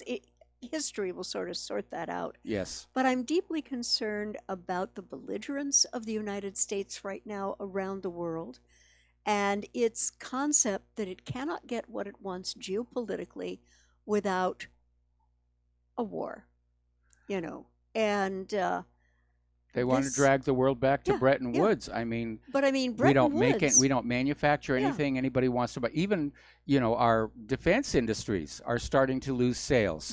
To weapons companies in other countries, like again Russia and China. China is now selling their hypersonic anti-ship missile. Again, I remember a time when American agriculture was the best in the world. We were called the breadbasket to the world. Yes. I remember the time when Russia, following that disaster with Lysenkoism, actually had to buy wheat from the United States. That was a huge embarrassment for the Soviet Union. So, but we've lost that. We don't produce as much food. In fact, the United States is now a net importer of food. And along with that GMO disaster, we can't find people outside the country to buy our produce. It's been one disastrous policy decision after the other, after the other, after the other. And there is unfortunately no way to just wind it all back and hit a reset button to take us back to somewhere in the 1970s when it all began to go wrong. So we are an empire in decline, and 2019 could very well be the year when the United States federal government suffers a Soviet Union-style collapse, which I think would be the best thing that could happen for the American people, could be the best thing that could happen for all these countries we're currently waging war on right now. Or about to. Can I share something with you? Yeah, real quick. Okay. We have some net friends we've never met, and they send us some stories in English that they think need some attention that are not getting attention. But early this week, I got the sweetest video, and it was for a Russian Police Association choir. Yes. They were singing I know how you feel in about choirs. English. Yeah. And just, you had to smile when you listened to this, and singing in better English, by the way, than some of the people I talked to in my marketing missions. Yes. And they were singing beautifully, and it suddenly dawned on me, these kids, and they wouldn't like themselves to be thought of as kids, but I turned 70 next year, so I can. But these kids and I have no beef. I have no enmity toward any of them. If anything, I'd love to get them to sing some of my music. Well, Yeah. English is a very common language in Russia. Yeah. And all over Europe. And we have a lot of Russian readers. Yeah. I know. Who send in contributions. Okay, there's the music. We're going to get on out of here and start our well-deserved vacation here. Yes. So stay tuned for John Stedmiller. I'm sure he's got lots of things to share with you. Please share what you learn here with your friends. Please donate. Have a safe and sane holiday weekend, and we'll see you live back here on Wednesday, January 2nd, 2019. Aloha, America. Homeowners, are you in foreclosure, expecting to be served with a foreclosure lawsuit, or suspect your lender has coerced you into an illegal